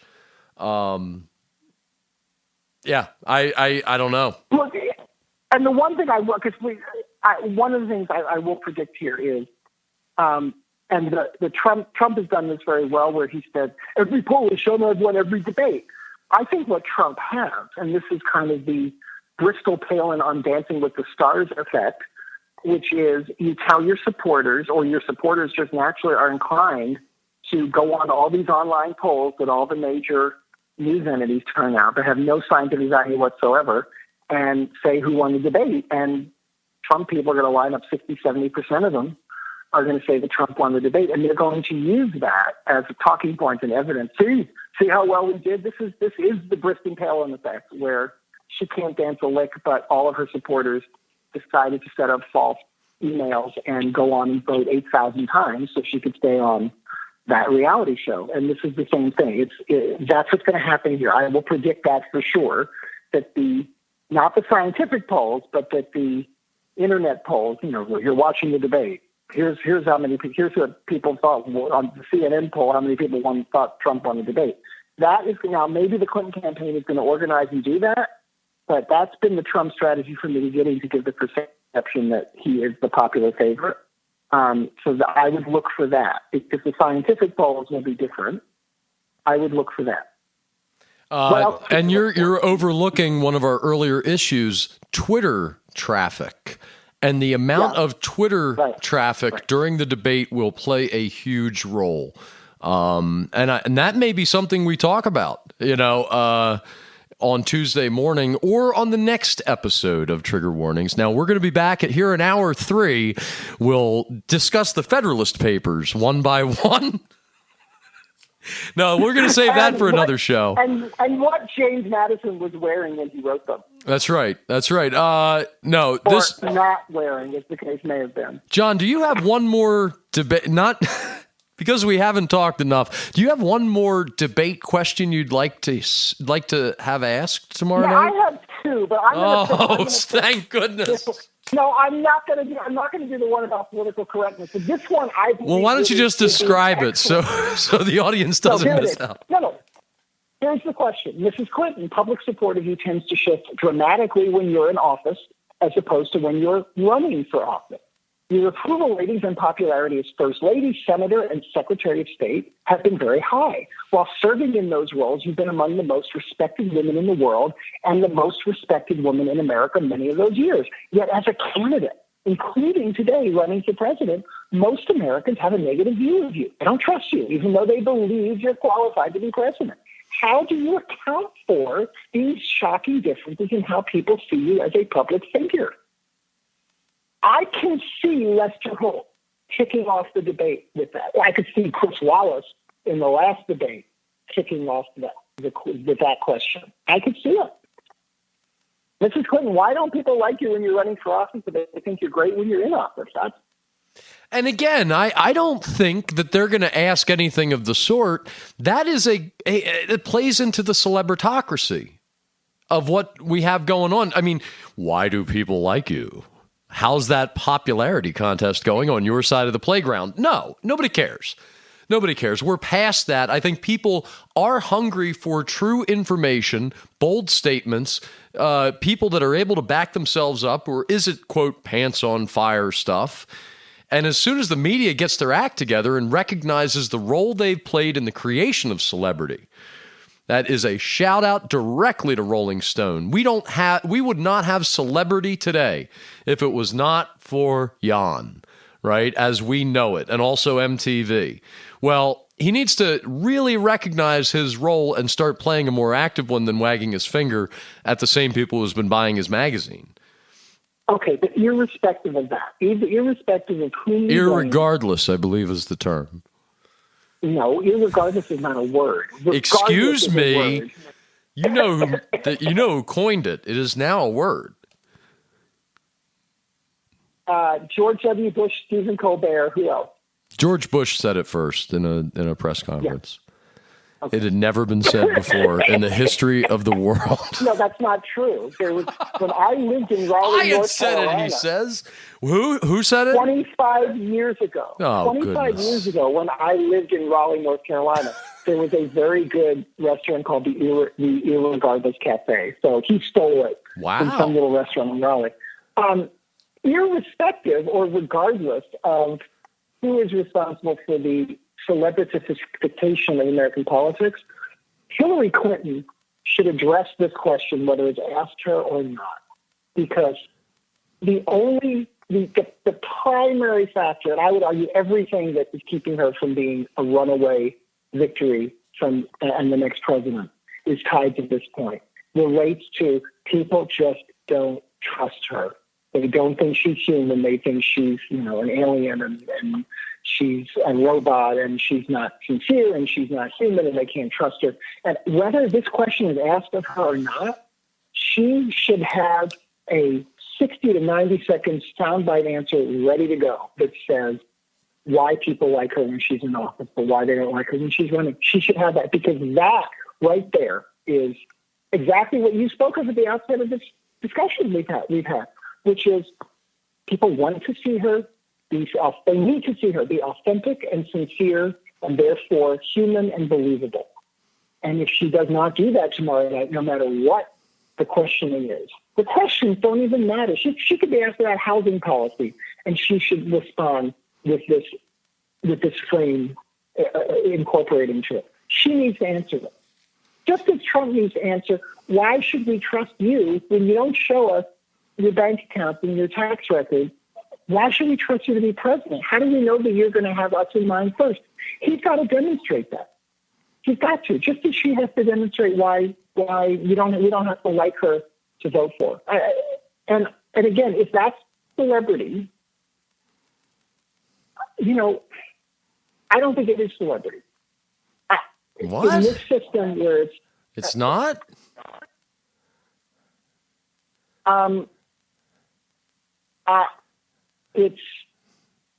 It feeds into, it's an element of trust and comfort with a candidate that aligns very closely with elements, few factors that we associate with celebrities. I don't know where the thin red line is between personality of political candidates as it relates to substantive concerns for voting for or against them, and where it moves into celebrity. Bill Clinton obviously went way over on that. And in a future show, I want to discuss a really good article I read about Obama as the first celebrity president. But I don't know where the line is drawn. Hillary Clinton does not need to be a celebrity or even exciting and sexy as a political figure to be elected president or to be an effective president. There's only one question. I only have one question that I hope gets asked at the Rage in the Cage political debate tomorrow night, and that is one that was already asked of her earlier this week, and she just boldly didn't answer. And it's, can I meet the person who makes your pantsuits because I want to dress like a librarian from outer space? Right, so they asked her who makes her pantsuits? Can I meet the person who makes your pantsuits because I want to dress like a librarian from outer space for Halloween? Zach Galifianakis, he asked her that, and she didn't say anything. And nothing is the wrong answer. Nothing is the wrong answer. It puts you as far from being human as possible. You need to be able to laugh that off, librarian from outer space for Halloween. That's really cute, Yeah. That's really funny. It's not, she's got to own up to that amount of humanity to beat Trump. What she could have said was, a good answer would have been, that it's the same person who makes Donald Trump's ties in Bangladesh. That would have been, okay. How about, her name's Little Debbie Wasserman Schultz. That would have been hilarious. That would have been absolutely groundbreaking. That would have been worldwide global news that Hillary Clinton made fun of Debbie Wasserman Schultz and acknowledged that person's not only on her payroll, but as you said, probably in her green room. You give me 10 doses of that humanity, you might just have me. But nothing is the wrong answer. Well, the times when she has gotten political benefit from being so-called human is when she has inspired people to go, when she... Is that world over? That world might just be over. I think that world's over. When she broke down the day of the New Hampshire primary, when 2 days earlier Obama said, "You're likable enough, Hillary," when she was the scorned wife back during the Monica Lewinsky days,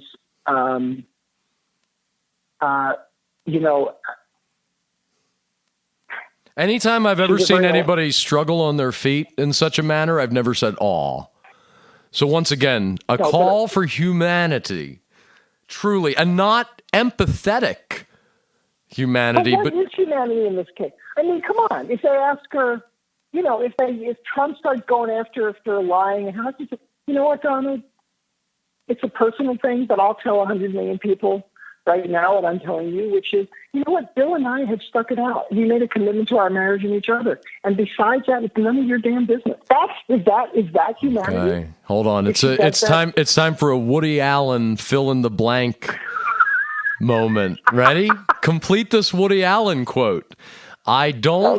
Ready? I don't blank people that aren't self-effacing. Woody Allen said, "I don't blank people that aren't self-effacing." John Ross, what is blank? Trust. That's right.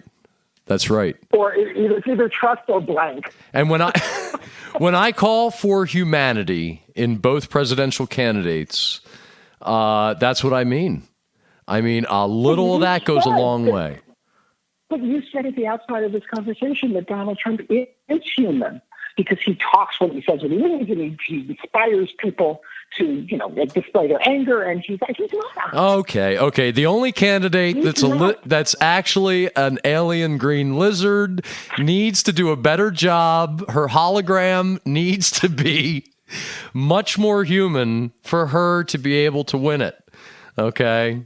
Because you're right. He's got humanity enough. You can't be you can't have too much Trumpiness to go to a rally. There's no such thing. Like, there's no limit to the rabid nonsense that you can go with, and his lack of condemnation of hate speech endorsements is incredibly troubling in that regard.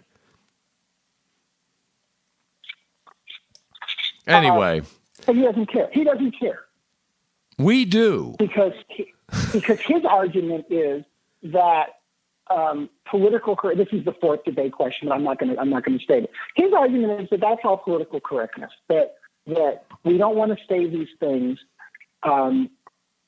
because we're afraid to offend people.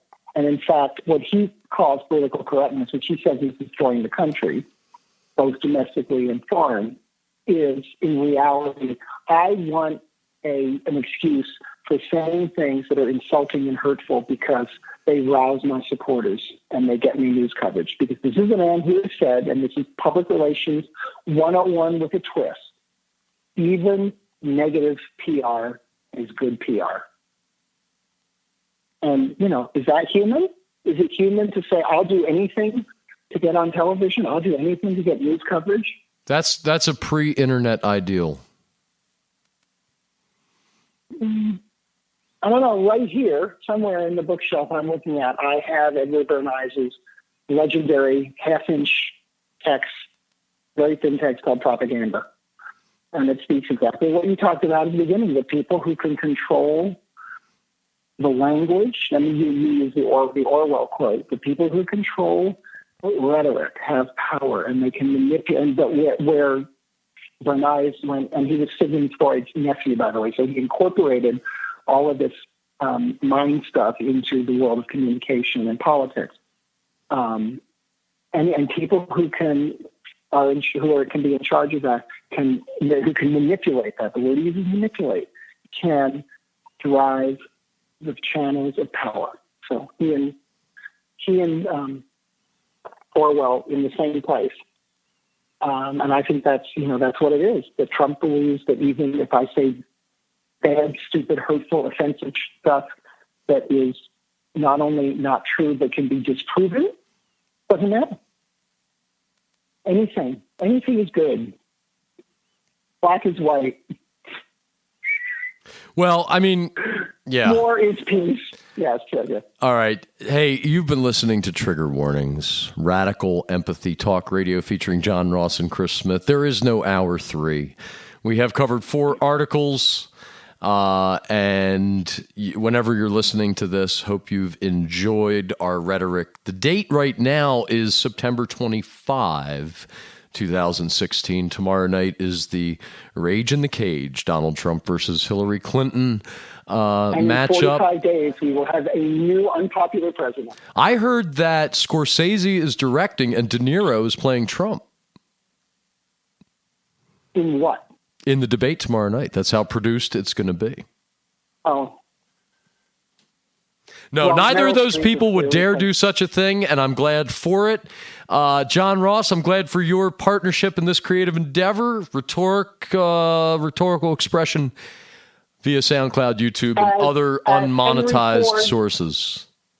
As Henry Ford once said, right back at you. Actually, let's get this down right now. This show will exist on YouTube. What are we going to do for ad? I think we do the ethical Facebook thing for the new internet generation, and we take the highest price we're offered, and then we say that we multiply our audience by 80%, or our projected audience by 80%. And No, I mean, A, do we monetize the video? Do we put a ad on top of the video? Do we put a you can't click through it video to start? Do we put a you can click through it video to start? And do we allow only certain advertisers or certain product categories to be shown in and among our YouTube product? Well, I think whatever we do, I'm happy to leave that strategy to you, but whatever we do, I hope we have subliminal ads. We need subliminal advertising? I want subliminal ads. Excellent. All right. Well, I think we've said it. I think we've said it all. Oh, more than all. Thanks for listening, folks. Feel free to click around and learn more about us. Follow Trigger Warnings at @T_warnings. John Ross is at the helm of the tweets, and we'll be tweeting out those links. Right, John? We shall. And we will soon be listing all of our shows with the attached or linked articles about which we are spewing and spouting. That's right. That's right. He spew and I'm spout. All right, folks. Thanks again, and we'll talk to you soon. Stay safe, all. Do it to them before they do it to you. There you go.